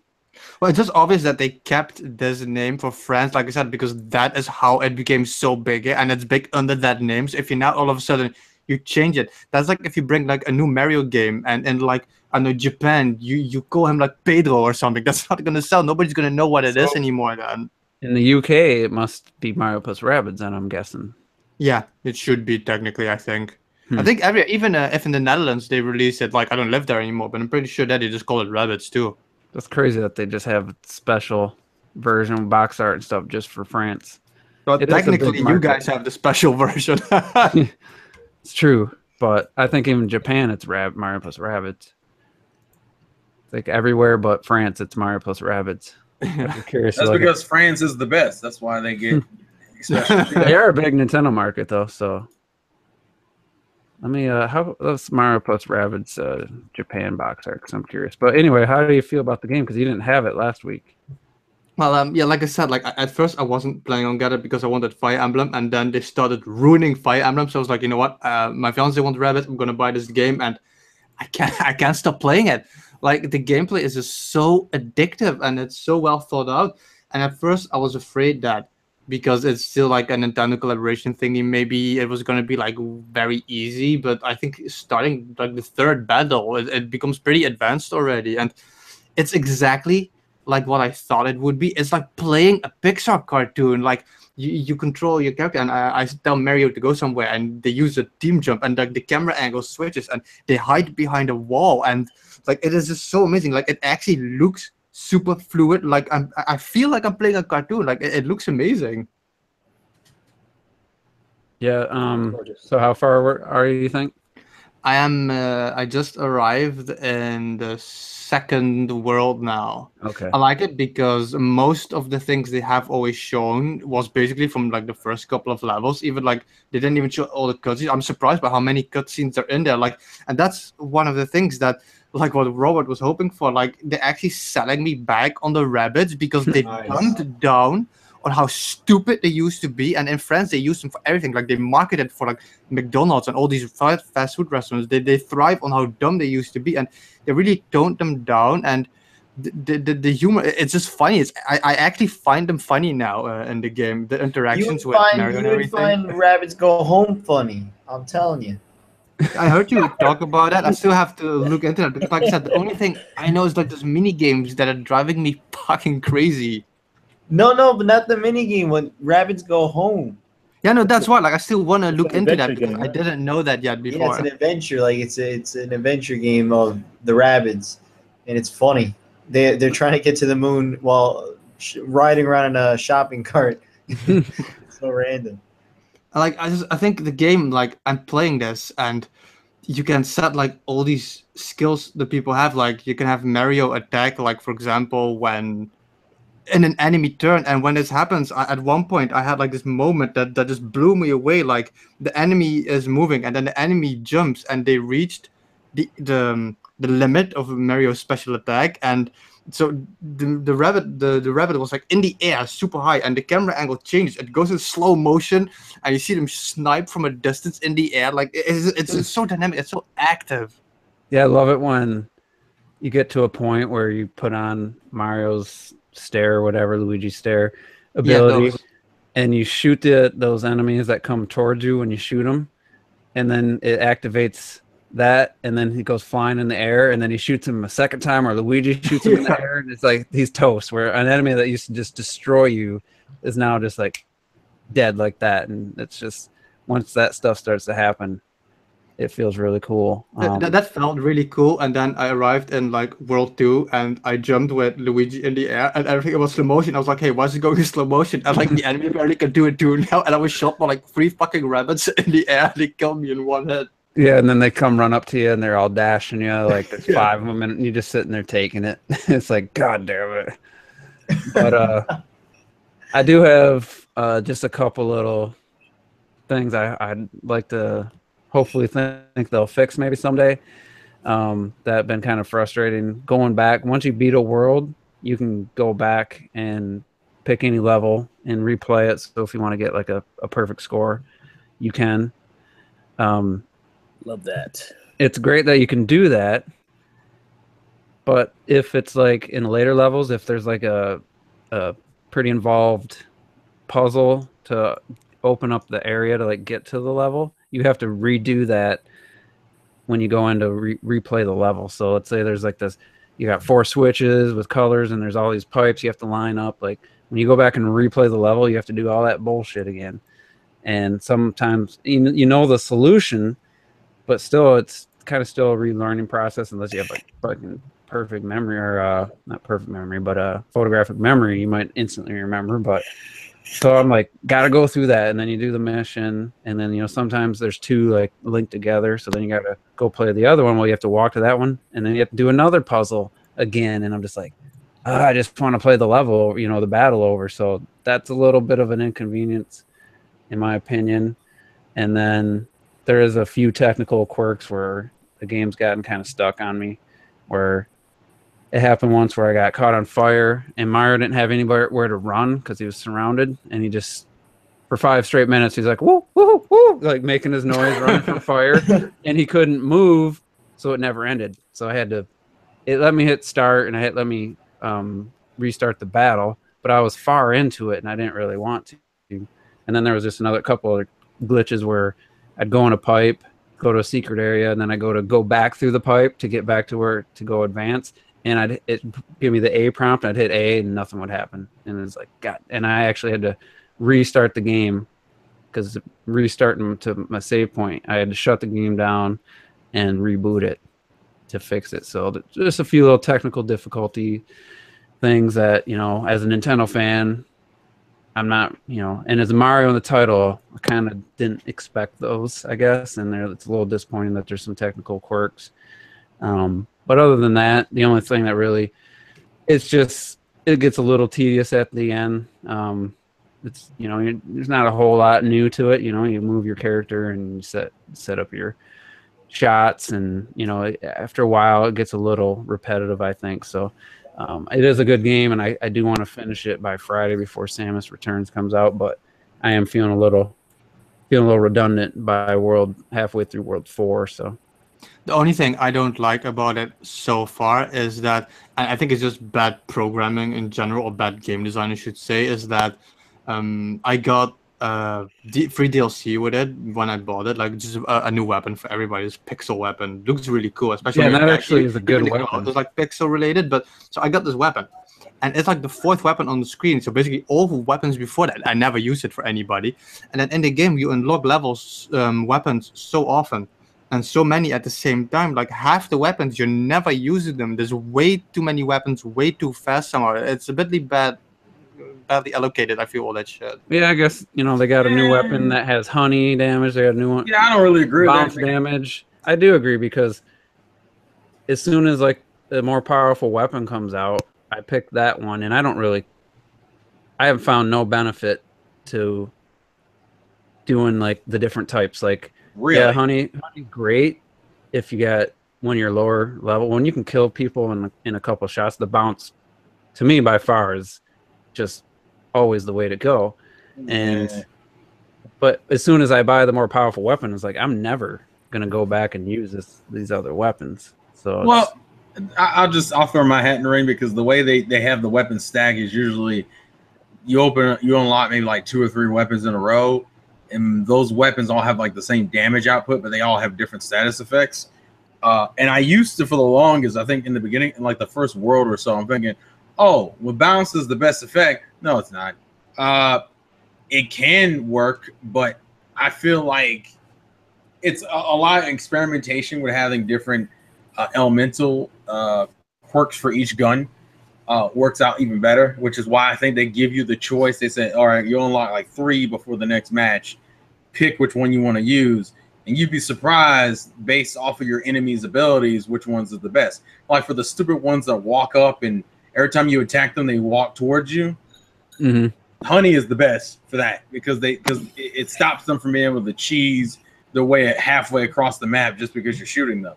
But then you have some who have like the Overwatch ability that you should ink, so they can't use their specials. So I think and even fire works out, because you could easily have a situation like Peach's gun has a fire element, and then you have Mario or Luigi using their Overwatch element, and they can shoot them as they run with their pants on fire. So I don't think it's bad game design. That's not really what I meant, though. That's not really what I meant, because I definitely love that. I love the fact that I can choose the element or whatever I feel like best. No, but you're unlocking so many weapons at the same time. Let's say I have a new weapon with Luigi. Right. Cool. I equip this. They have like 2 choices. With Luigi, I use the ink usually, because with Rabbid Luigi, I like using the fire. But okay, I have Luigi, I have this ink, okay? I'm doing this level. I get some new weapons. I go here, I explore, get some new weapons. I do 1 or 2 battles, you know, I get some more weapons. And then I'm like, oh, wait, you know, I got these new weapons. And I look and I have like 5 new weapons with Luigi, 3 of which are already way weaker than the last one I got. So it's useless using it then. Oh, I see. So you're unlocking weapons past their like damage tier. Exactly. That's my issue. That happens way too often, I feel, in the game. Really, I didn't have that much of an issue. But then again, I couldn't afford to get half. Yeah, you don't have the coins to buy all 3 of the, so you got to pick whatever what you think your favorite element is. Yeah, and because sometimes you look and the new weapon is only like a plus 12 damage, I'm like, that ain't worth 1,400 coins. And then like 2 levels later, all of a sudden this one has plus 98 damage, and they're like, I don't care what the elemental is, it's plus 98. That's, you know, that's a 1-shot kill now for certain enemies. You guys are fucking nerds. Stop complaining about options.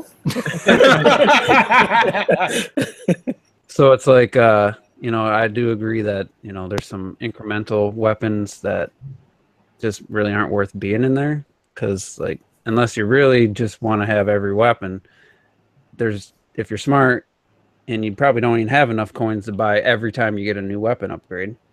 I don't know. I feel like those smaller incremental ones I skip every time, and then I wait till I see at least a 50 plus 50 or higher increase in damage before I actually go out and purchase my next set of weapons. So, but that was, I mean, that could happen even if they had less weapons. That's just one of those things.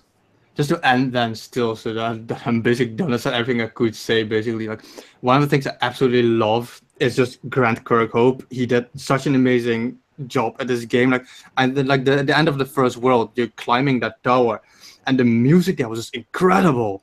And I'm walking around in one of those levels, and music is playing. And my fiance, she came home from school, and she listens, and she's like, "Hey, wait a minute, that's like, what, somebody ripped the Banjo-Kazooie song and shit." Because she's a gamer too. She used to play all that shit as well. And I'm like, yeah, because that's the same dude. He did all that shit, and you hear it, and the music is just so good. It's such perfect music. I feel like he uses some of his old songs and he remastered and remixed them. Like when Donkey Kong comes into play and this Donkey Kong music plays, it feels so nostalgic, even though it's all like redone. It's such good music. I feel in the game.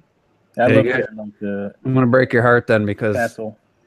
I played 80% of this game like in portable mode while watching football or something. So I haven't really Oh, man. I barely heard any of the music. It's so good, the music, and there's so many different themes. Like you walk the stairway, and all of a sudden the music just changes randomly. Like it's not just bellow music, map music. It changes all Dynamic the music, time. yeah. Peach's Castle was a great nostalgic throwback to hear that music. Yeah, I was listening in the beginning. I was playing a little more on the TV and stuff. And just a comment on Terrell, you know, that you're talking about those enemies that come at you after you shoot them for honey. Well, I don't want them to be stationary because I want to use my secondary attacks to kill them in one turn. So I want them walking at me, so Mario and Luigi will shoot them as they're walking. So different strategies. Yeah, Well, I understand that. My issue is that usually I can't kill them in one shot. So it's like, especially because they in later maps they just throw like 3 or 4 of them at you, and it's like, holy shit. So there's one particular map I'm thinking of that literally is like you have to defeat like 7 or 8 enemies, and it's like a 3-tiered map. So like there's the bottom level, and then there's a second level, and there's kind of a third level, and like they put 3 of them in the fucking bottom level, and it's like, well, you can sit there and chance it, or you can sit there and try to pick them off one by one, which is usually why I say honey works out, because then you can get chip damage and not have to worry about them running after you.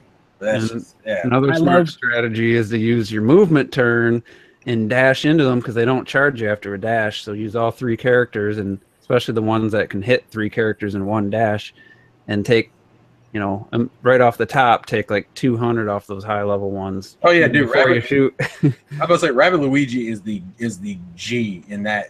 I love his vampire based. He's so good. Yeah. I think I like Rabid Yoshi the best. I don't know. I use him almost every match, but and Luigi's I didn't use him that much. Or Luigi's double jump is very nice in the stages where you have to get to an area. Yeah, and you can jump off back to back. Those are the times I really wish he had this ability like Mario. I like making enemies attack other enemies, so I like that's cool too. I like getting the guys stuck and then having to, I don't know what they call them, stone tablet, the Rabbids smash the other guys, or the chain chomps. Yeah, or the chain chomps attack another dude. That's one of the things I used to love about. I don't think the later Grand Theft Autos do it, but I like making people fight each other and just sitting back and watching them. So you're a fan of anarchy. I see. Oh yeah, I love it. I love the anarchy, man. And the crazy thing is, I don't think there's chain chomps after the second world. I haven't seen. They don't. Yeah, no, I can tell you for certain. I mean, I just passed. They don't get used in the first world. That's crazy. It was, you know, I think it was World 3. I was really struggling with the mid boss to unlock Rabbid Yoshi, I believe, because he's got like a coffin, and you got to be next to him. Oh yeah, he's got to kill him. And, I went back with, now I'm World 4, halfway through World 4 with the extra HP and the weapons that do like 250 damage. And I did that like 2 turns, that thing's dead. You know, it's like, I'm glad I got a perfect on it, but I also feel like, what was the point of going back so overpowered? Like, it took all the challenge out of it. So it's like, yeah, I got the perfect on through the first 3 worlds on every level, but it's not a question. It's just do it and I'll get it, you know, at this point on some of those, going back to those. What does the perfect do? Does it unlock something? Or Because no? you get more coins. You get more coins, and it adds to your overall completion percentage. I don't know. It's also World 4 to me has been a cakewalk, and except for the really, yeah, like I'm not even barely trying, and I'm getting perfect until the mid boss with Bowser Jr. That's the only non-perfect I have so far. And you know, I might restart. Like, I'll start one and say, "Oh, this is gonna happen." So then I'll just restart this quick. Now I know. Now I know what I want to do. I'm gonna warn you. The last, because you're I think you're near the end of the game. Did you just get Yoshi? Yeah. Okay, then yeah, you're near the end of the game. Really? So then there's only 4 worlds. Yeah, like it's insane. It's way shorter than I thought it would be. I'm gonna warn you right now. Worlds. The last few levels, be prepared, because the game kind of says you're gonna have to work your way through it. It's a gauntlet. Huh? It's a gauntlet. That's all I'm gonna say. It's kind of a pain in the ass. Do you feel like the game? Because to me, like, yeah, 4 worlds doesn't sound like a lot, but I've already went back and replayed all the levels before it. I did the challenge. This game actually has like co-op to it, and I forgot it did. I haven't been able to try that, but I did the challenges. You know, it's still the same. You're doing the same things over and over, but it's something else to accomplish. But I was at over 25 hours when we were playing Splatoon 2. I checked on Saturday, and yesterday I guarantee I played for at least. I had to charge the thing twice, so I played for probably 5-6 hours yesterday, just trying to get through it. Well, which will put, I'm over 30 hours, like right around 30. And I'm ready for the game to be done. Like, I wouldn't want it to be a whole lot longer. I think I'd get kind of bored with it if it was much longer. So I'm kind of glad that I'm close to the end. But that's my take. Somebody else might feel like, hey, I want way more. You know, with that season pass coming out, maybe there should have been more. But for me, it feels like the right amount, because it's fine for me personally, especially because you have a lot of backtracking you're going to do. Like right now, I beat the game and I still don't have all of Beepo's abilities to get all the side stuff yet. Yeah, I'm missing the tornado. Yeah, I haven't got that either. Wind ability. You literally, like, the game encourages you to go back and do other things, to do the challenges and to get perfects. So I feel like the game has replay value, which makes up for it being shorter. Yeah, that's true, because I've already gone back and done quite a bit. So if it was just play the missions, don't even worry about going back, I'd already had beaten the game, and I'd probably feel like it's pretty short. But having the challenges and all that stuff, which is enticing to me, I don't need an achievement system and all that to go back and get this stuff. I still want to do it just because I bought the game and I want to, experience as much of it as possible. Which I did see today that apparently some people are saying there's an achievement system coming. Was that something confirmed, or is it's a rumor by an indie dev who mentioned that Nintendo has made statements about it? Like, they're working with them on an indie game, and they were like, when Nintendo's had rumblings, have mentioned. Wasn't that a thing though, like accomplishment? I was gonna say back in the day. It was, but it was never like official. Yeah. But Nintendo, I think, and that confuses the shit out of me still, because I think Nintendo at the beginning announced that there was going to be an achievement system. I thought they announced that. And they even said they bound that to physical rewards afterwards, right, before the Switch launched. To the Nintendo, what is it called? The rewards. My Nintendo? My Nintendo, right? To that. Yeah, exactly. That's what I thought that was all. They said I it. was surprised. Yeah, I do remember hearing that now. When the Switch launched and it wasn't there, I was like, where the fuck are those achievements they were talking about? Accomplishments. Well, that's because the accomplishment stuff was tied with Miiverse originally, and it was never really like official, because it's like what Shadow Fox was saying in his old video about it. You can make your own achievements, Yeah. But the game I don't give it didn't two have fucks. universal though. I give two fucks about trophies and. I don't know. Don't Some get people are twisted. But I know a lot of people like it. So I like achievements a lot, actually. Like, I Oh. play on Steam a lot, and I just like it when you have a game that you really like, for example, and you're done with it, and you're like, yeah, why would I play more? But you have specific achievements, specific goals. I think achievements are great. Like, I don't need to 100% every game. That's fucking, you almost can't do that. I have several games at 100%, but you can't do that with every game. But I think it greatly enhances the gaming experience and what you can get out of a game even more. And it's like, I just like having those weird little things. You like, let's say you have like, catch a grenade from an enemy. yeah, Trophy. shit like that. Come on, man. Come on. No, I think there's like a lot of fun that always with specific achievements when they're handled correctly. Like, I don't need an achievement like for starting the game or for completing a story mode, but you always have like a lot of shit that let's say you have Breath of the Wild, you know, and let's say you get like an achievement for like destroying a guardian with a stick or some shit like that, you know. Like, I think it's just always fun to do. You took an arrow to the knee. Accomplishment. Yes. Go to your PS4. Fucking hate that photos. It's so stupid. That meme needs to die. Oh, it doesn't. You go to your PS4, like your media or whatever, and you got all these photos for a game, and it's an achievement happens. Well, I have my notifications turned off. So I don't need to see when I did something. Just played the game. You started the game. I started chapter 2. But it automatically screenshots it and puts it in and saves it to your hard drive. And it's like, it's so pointless. God, I spend so much time deleting those. Some people like it. I'm not. Now, it's one thing to say, hey, here's a challenge. Do this like really hard thing, you know. But it's another thing to say, oh, you started chapter 2. Like, that stuff to me is absolutely pointless. Oh, you were watching Netflix. Achievement. Yeah, but it's so ridiculous. That's why I turned off the notifications, because it happens every time you do anything on PS4, like with Horizon Zero Dawn and stuff. I was like, Jesus. So some of that stuff is just so unthought out. Like, there's no thought goes into it. It's just, well, we know people want achievements. Whereas like Kirby and the Rainbow Curse, just having that extra option of game mode of challenges, and like, here's your challenges, 1 through 20, whatever it was, and do these. You know, do this in a certain amount of time. And to me, that's incentive enough for replay value purposes than trying to give me a trophy for playing the damn game. So anyway. We'll find out if that's true or not. And if I felt like there was one other kind of we never talked about the Miiverse officially being turned off in November? Yeah. Because I know that's not going to affect Robert because he's been banned. Whoa, man. 2015. Yeah. Mr. Bitch Dick. You know, you can say bitch dick on Miiverse.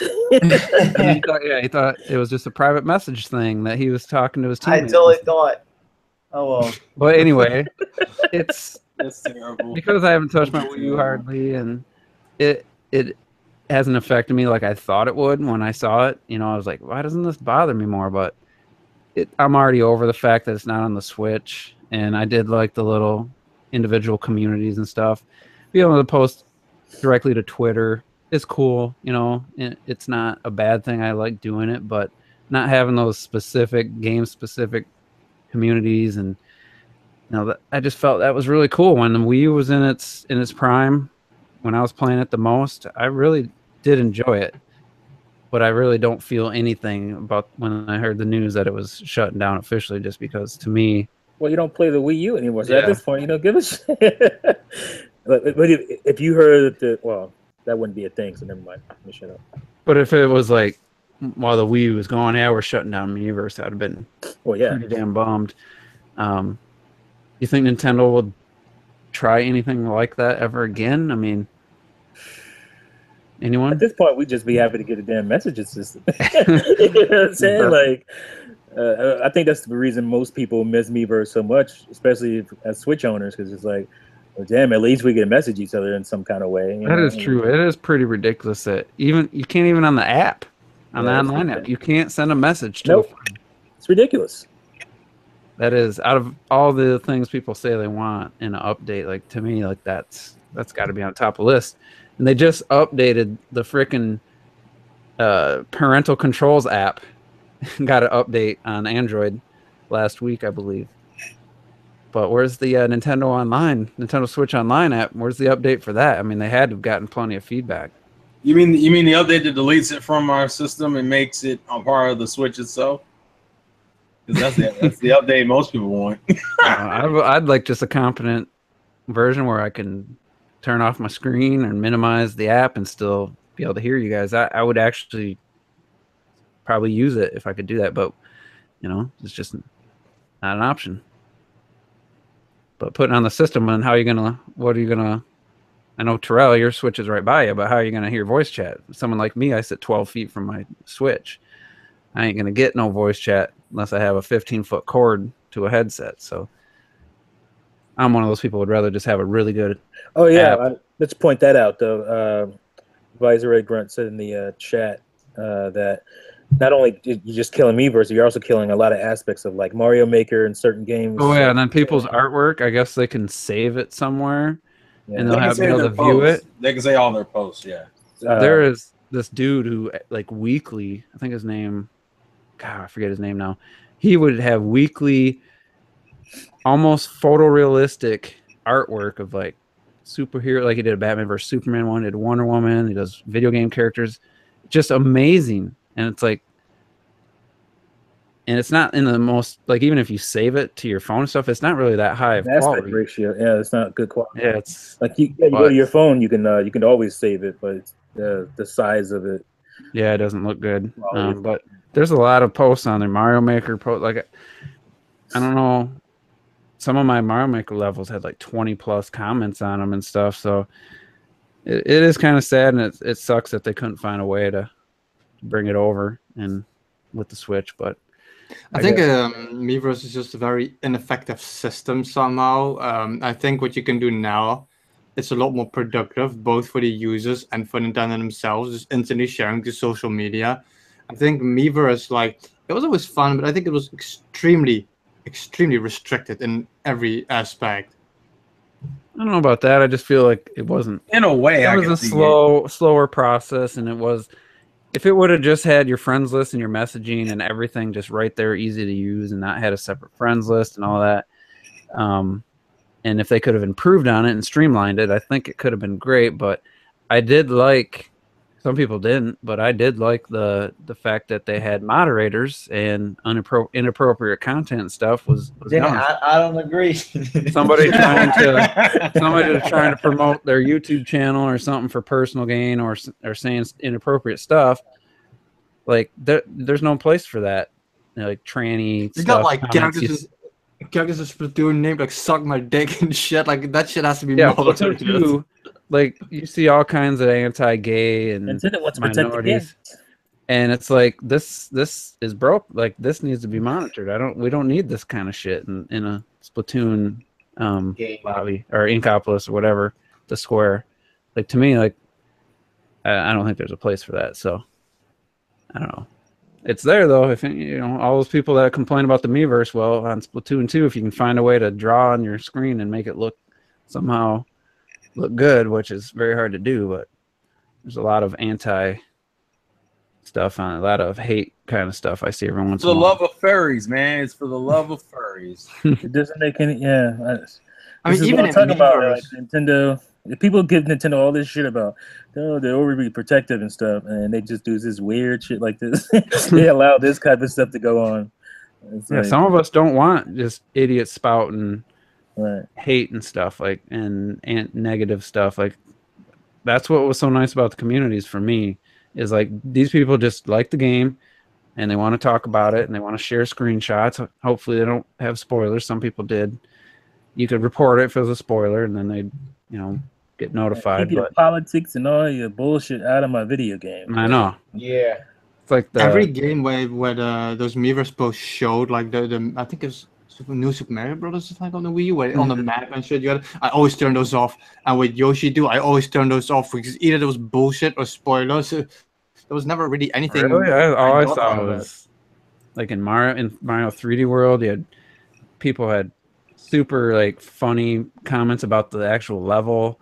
New Super Mario Bros. Like how hard the level was. Someone drew pictures of like, they used the stamps to like was a really hard level with spikes, and then they just found a way to like do. It was simple, but it told you immediately what this level was all about, and it was some bullshit, you know. And it was just funny, just using a few stamps. Like I love that stuff. I didn't post a ton, but I spent fucking hours just like reading people's posts, and like even if I did like post something, which I did occasionally, people would get right back to you. Like if you needed something, you were lost, or you had to figure out something, people would get right back to you and let you know if they knew. Yeah, you could ask for help and stuff. It was great. Yeah, but anyways, it wasn't for everybody. Not everybody loved it. I always say people that didn't like it were the people that didn't use it, because I knew a couple people. Rob, a rule of two, he's not shy, he's not ashamed of it, but he barely used it, so his opinion on it wasn't good. Level Headed Gamer was the same way, and he never posted anything once. You used it before you can make a opinion. So I think gave it a chance, and I mean, if you felt like, hey, it's not for me, that's one thing, but I know a lot of people didn't even really try it. And I had a ton of fun in Miiverse. I think because Miiverse was like its own thing, and a lot of people didn't see that. Like it was its own special thing. A lot of people, they don't like it, they want to try it because they're just like there's gamers that expect this messaging system to get in contact with players, you know, for messaging to set up shit. Like they didn't see Miiverse for what it was, just a place to have fun. Yeah, no, OJ always like, I'm trying to set up a game invite. Like, dude, use your smartphone. Like if you're using even on the 360 at times, I had to still call people, hey, you want to play Call of Duty, because they weren't on their systems. Like to think that the Miiverse was there to set up game invites and stuff is obviously wasn't the intention. So I know when a new game come out, I was like interested to see what people thought of it, or if I wanted to buy a game, I would go on and check out the community. So it was just nice to be able to fucking go somewhere without a bunch of just angry bullshit all the time. It was nice to go somewhere to talk about games, people, you know, asking about games and how do you like it, and without all this crap you get everywhere else on social media, especially. Yeah, so that's one of the things where I like Nintendo monitoring and like having idiots who are writing bitch dick or whatever, and you know, banning their ass for life. Hold on a second. What I will say is that's not what got me banned. It's what I would write in the Blade reports. Yeah, but that was. I didn't write bitch dick. Bitch dick was my name of the character. The Blade exactly. reports. What the fuck? You technically bitch dick. That's why. And however, bitch dick, when it had screenshots of it, it was perfectly fine. It went through and never got taken down. You didn't know that you were messaging on Miiverse. You thought it was. No, I had no clue. I thought it was just like there was no mention of Blade reports saying it's on a Miiverse, even though you can't actually access it through Miiverse. Like it's so bizarre. And so I thought it was just a messaging thing to see everyone else in the world.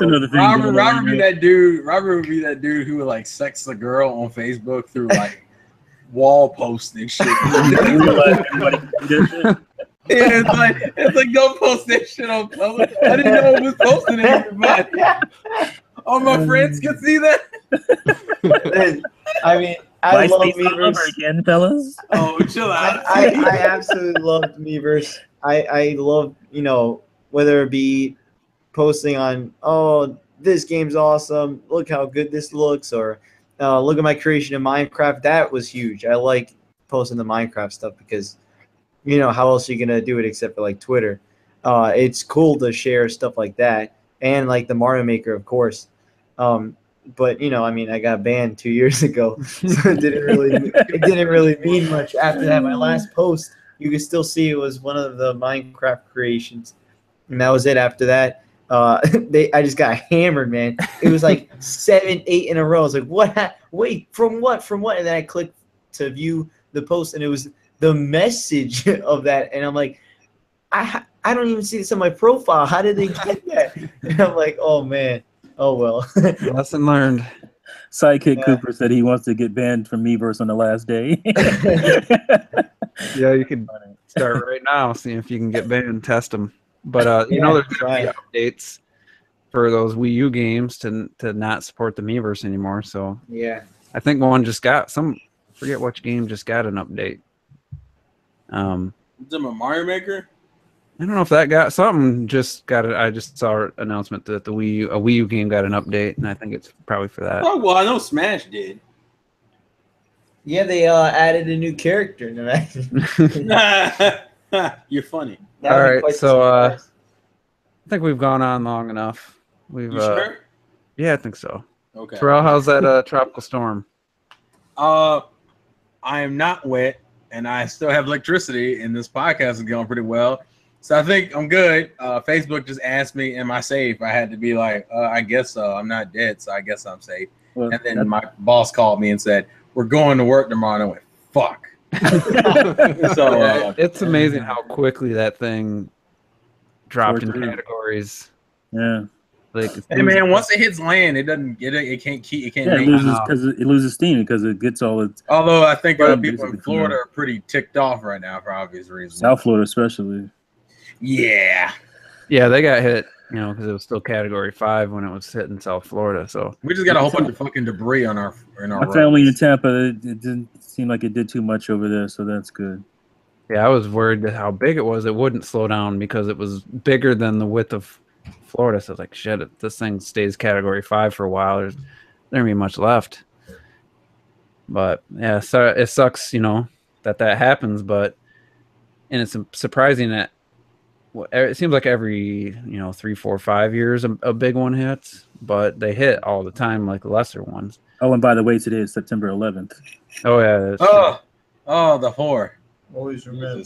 true. Robert was what? I was 2001, right? I was 2 years old. Yeah, so you didn't. I was. That's crazy to think. I was 10. Shit, I was old. I was in my 20s, so Oh shit! me and T remember it way different. We old folks. That was like He's over there sitting with his cane. Y'all just can't see him. 17, I think. Retro, how did that impact you being in a different country? Did you? Well, the thing is, I think I was 17, so I was pretty big as well. But for me, it's kind of stupid. My younger brother was always obsessed with America and with money, that kind of bullshit. I swear, I didn't even know what the fuck the World Trade Center was when it happened. But yeah, obviously, the impact of what happened hit us as well, like socially and everything. But the World Trade Center itself, the World Trade Center itself, they didn't represent anything for me personally.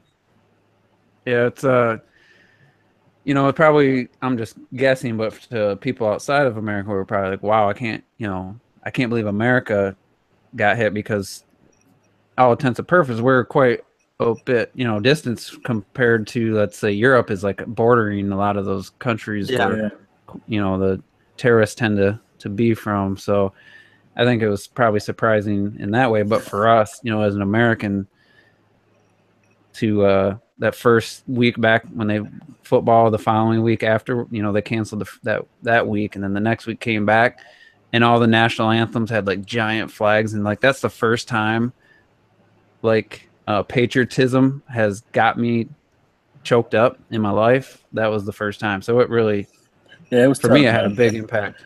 So I was like, I'm glad I'm in America, but I'm not like, oh, America, like we're the greatest. Like I never really had that mentality. I still don't have that mentality, but the national anthem to me was just kind of silly. There's no way to simulate how people were feeling. People were in shock, like just walking down the street, because you got to remember, like people always talk about the Trade Center, but there was like the plane that hit in the Pentagon, and then there was like the one that was in Pennsylvania. So people were expecting planes to just be dropping out of the sky everywhere. So people were on edge everywhere all day, every day. And they shut down like all flights. Yeah. It was just a scary time. Like you didn't know where it was going to come from. And it's crazy because my friend had just bought, I think his GameCube. Like I was told that story. Yeah, I got that GameCube. Or was that? No, wait. The GameCube. GameCube was after. But that's right. No, it was a Dreamcast. Oh, and I talked him into it, and we were setting up to play, and I got like Unreal Tournament on the Dreamcast and stuff, and I was excited, and that happened, and we're like just watching the TV when it was, you know, later in the day. It already had happened. We watched the footage, and they finally said, you know what, we're gonna stop showing the footage because a lot of lives were lost because they were showing that nonstop all day. Yeah, And then this loop. It was just a loop. all the media just kind of decided, you know what, we're not gonna show it anymore.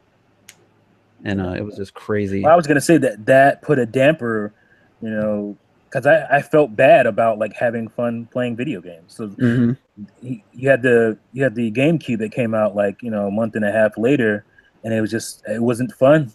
I didn't feel fun playing video games. Like it just didn't feel right. Knowing that a lot of those people passed away, and it's just crazy. It was a crazy time, man. It's hard to the cell phone, because they're really low quality cell phone cameras back then. And, yeah.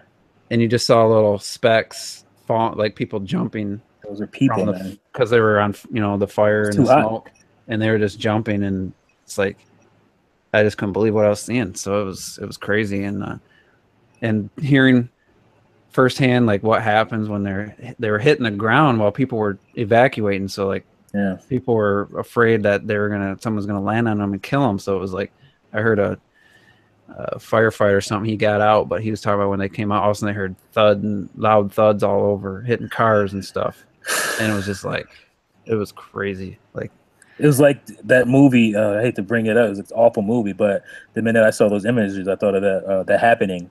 At the beginning of The Happening, like that just took me right back to like. And coming out of this building. You young bucks, that changed. Movies got delayed. Was it Spider-Man? They had to take out the World Trade Center. They took it out, yeah.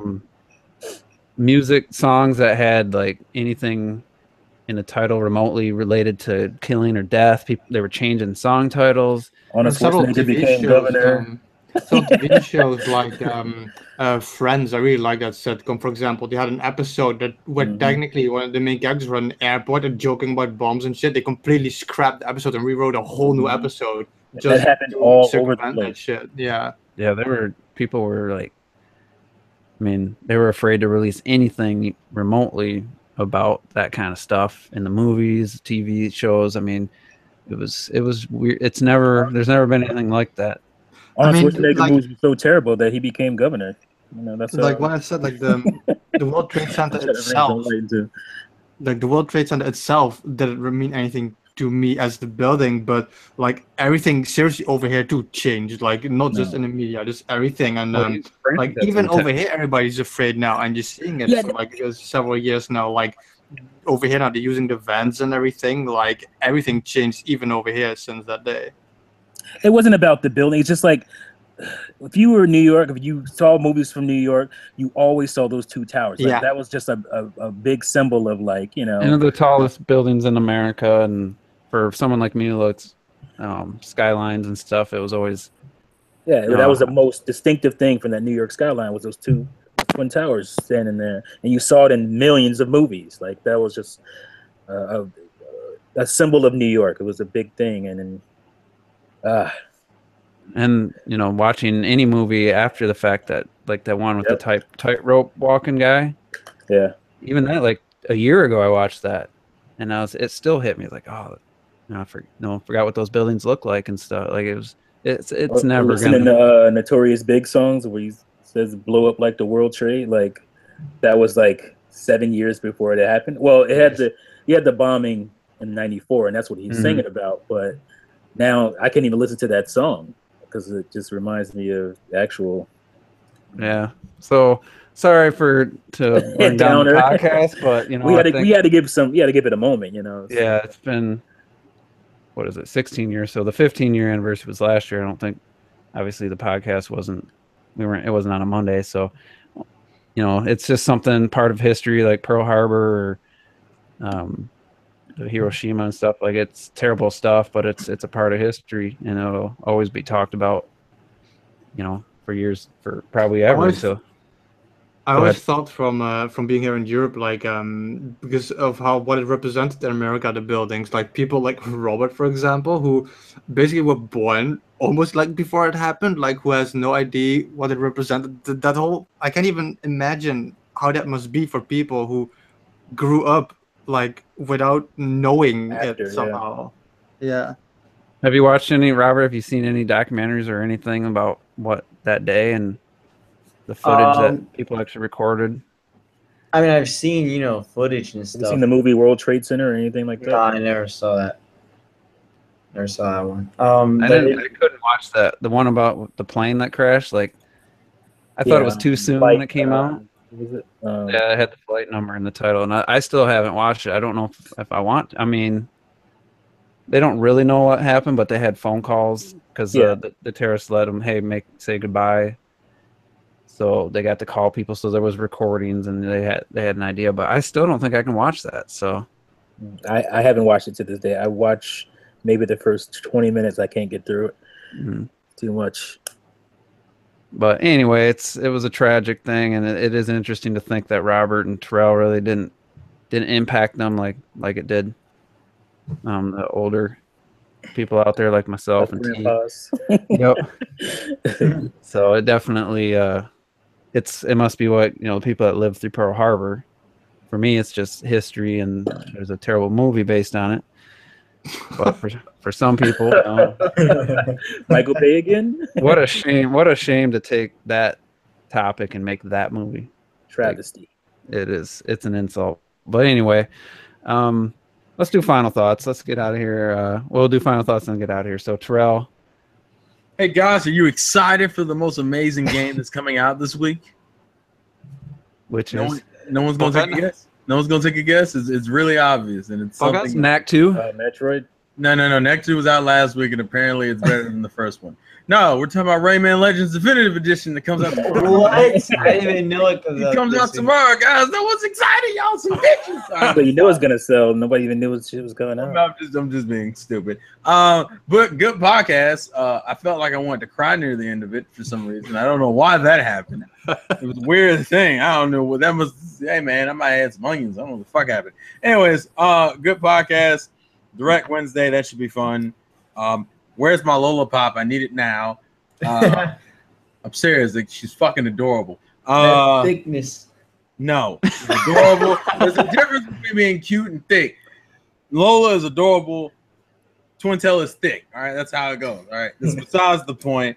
Yeah, I'm done. Life's a game. Play to win. I'll catch you guys later. You tell somebody's thick in hammer pants. I don't understand. Yeah, I don't understand. It's like, how do you know she's thick? That's what I'm saying. Apparently, her pants are her body. She has no body underneath. It's just that's why she's thick, and then she gets even where thicker. did that come from? I thought you guys told me that last 2 weeks. No, we said her body inflates when you were talking about that. Exactly. Yeah, that's why she gets even thicker. Her body it's air, man. That ain't. She's a clown in a fucking Nintendo game. Stop it. I like to think that her normal body stays the same and her suit inflates. That's what I want. We can see her face get all fat and shit. Yeah, her face is fat. That's what I'm saying. Let me believe what I want. I feel so bad all of a sudden. All right, Robert. Talking about clowns. I'm going to bed. You want a balloon? I will say it is fantastic. A movie, you gotta watch it. I've seen it twice now. It's amazing. And did you see it with your the girl you like? Yeah, the first time. Yeah. You put this man business out here. Hey. Well, we're all people. I think we need to get everyone's advice on. No, we don't. Let's just say I'm rooting for you. Wow. But yeah, and I gotta get more playtime in Mario Rabbids. That's for sure. Yeah. I said I should pick up Splatoon. Samus Returns, but I don't know, man. I might not pick it up this week specifically. This week. You probably shouldn't. You definitely don't have the time right now to put it proper time into the game, but it's probably not going to drop in price. But yeah, think about it. But I think if anything, I might get it a little bit later on, and then I'll get more playtime in that later on. But maybe it'll come out on Switch. Oh, that would be fantastic! Imagine that'd be fantastic. But yeah, people, enjoy life. Life is going by fast, people. By the time you know it, everyone's dead. And 12-year-old. What the what? On the long enough timeline, the survival rate for everyone drops to 0. Again, just remember that Pennywise the dancing clown. Oh boy, I knew it was coming. Go to bed, Robert. Go to bed. Take it. I hear it's not scary, but it's a good movie. It's I don't find it I don't really find scary movies scary, but it's a very good movie. You know, they're scary movies. Usually they're just dumb and they're supposed to be scary. There's a jump scares and bullshit. Yeah, I mean, you know, Hey, man, everyone love Paranormal Activity. That's why we made like 7 of That them. was fucking All terrible. you millennials grew up on some bullshit. You know what's actually scary? When it comes to scary movies, Watching a movie about like something that could really happen, not some ghost and some fake ass shit where people doing dumb stuff, but like a really, like, to me, 7 scared the shit out of me. And it's not a horror film. It's not scary. It's about what a human being's capable of with the right or wrong mind, I guess, and the right motivation and and enough motivation. Like that to me is scary. It's funny that you should say that because one of my favorite horror movie genre lately, I call it a genre, is like those movies that are just seriously real, without jump scares, without special effects. Like there's a movie from 2010. It's called Frozen. It's not the stupid thingy. Frozen. It's about 3 people, and they get like stuck on this ski lift for the whole weekend, and that's the whole movie, and that's some scary shit. Like those movies are incredible. that can happen to you. Like you. Yeah. I don't know, man. Sometimes The White, is that what it's called? That Liam Neeson movie with the wolves? That shit freaked The out. Wild? Is it The Wild? Liam Neeson movie with what? That's The where he is. wolves. He's out in on some kind of. I didn't like the expedition or ending of something. that movie, but it I was. didn't like the ending of it, but that shit was frightening to me. That's like. Yeah, but like Jeepers Creepers was on Sci-Fi last Tuesday, and that's laughably bad. That's supposed to be a scary movie. Like, is that a scary movie or a supernatural comedy? I'm telling you though, it is great also because the characters are very funny. You know, it's not just I the did hear clown this. guy. The There's a lot of Exorcist, I humor. think it still holds up. That shit is creepy. I don't care what nobody says. It's creepy, but I don't know. Watch Some it of today. Go back I watched it like 2 years ago, and for the first time actually. And for the first time. yeah, I never was a fan of the genre because I just get insulted by the stupidity. A lot of the they write such stupid characters in most of those movies, and I want them to be good. Like The Conjuring's really good. That's a well-made movie. Yeah, I like The Conjuring. Annabelle, But- man. Annabelle Creation is actually good. That's garbage. I don't know about the original, but Creation was good. I didn't watch. Oh, look, it's a scary looking doll and stuff. Yeah, that happening. pisses me off. Ever since Chucky, I've been mad about dolls that can kill people. It's like he's 2 foot tall.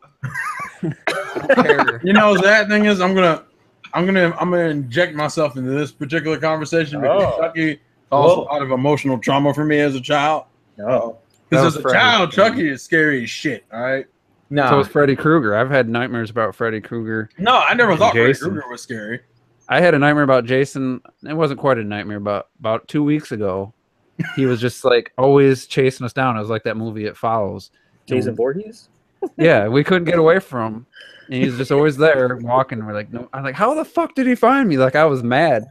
It's just crazy. That's how you get watching them damn movies. People been running for 20 minutes. And he's I just know, walking. He turned right up in front of him and shit. What the They used to piss me off. Oh, That's God. some magical Say shit. That's what Annabelle- that is. Technically, Annabelle, it's not the doll; it's the I know spirit that. around it. That's what I'm saying. It's like, look at In this that movie fake-ass with dog. Maggie from The Walking Dead, where it's like a boy. Like, that's not scary to The me. boy, Yeah, yeah, it's garbage. yeah. But anyway, This is a scary movie podcast. Welcome back to the movie podcast, everybody. you Just done, remember- Robert? Did you Retro, give your final thoughts. Well, I'll just do them quickly then. I just want to say that I like it that we're seeing like with Nintendo like the Switch effect because there was a report I think today where Wonder Boy, I fucking love that game. It's such an amazing game. On the Switch sold more than PS4, Xbox One, and PC combined. And Yeah, I really saw think like this portable aspect, we're really starting to see that it really does matter for a lot of people. Apart from that, a lot of fun today. A little bit sad and a little bit more fun, and I can't wait for the direct. Like, I'm gonna be like Robert. It's just gonna be like 45 minutes of, well, I'm gonna say 30 minutes minus Pokemon and Mario. So 30 minutes of nice entertainment, but I'm not expecting a lot from it. All right, T. Great podcast as always. I'm definitely looking forward to this direct.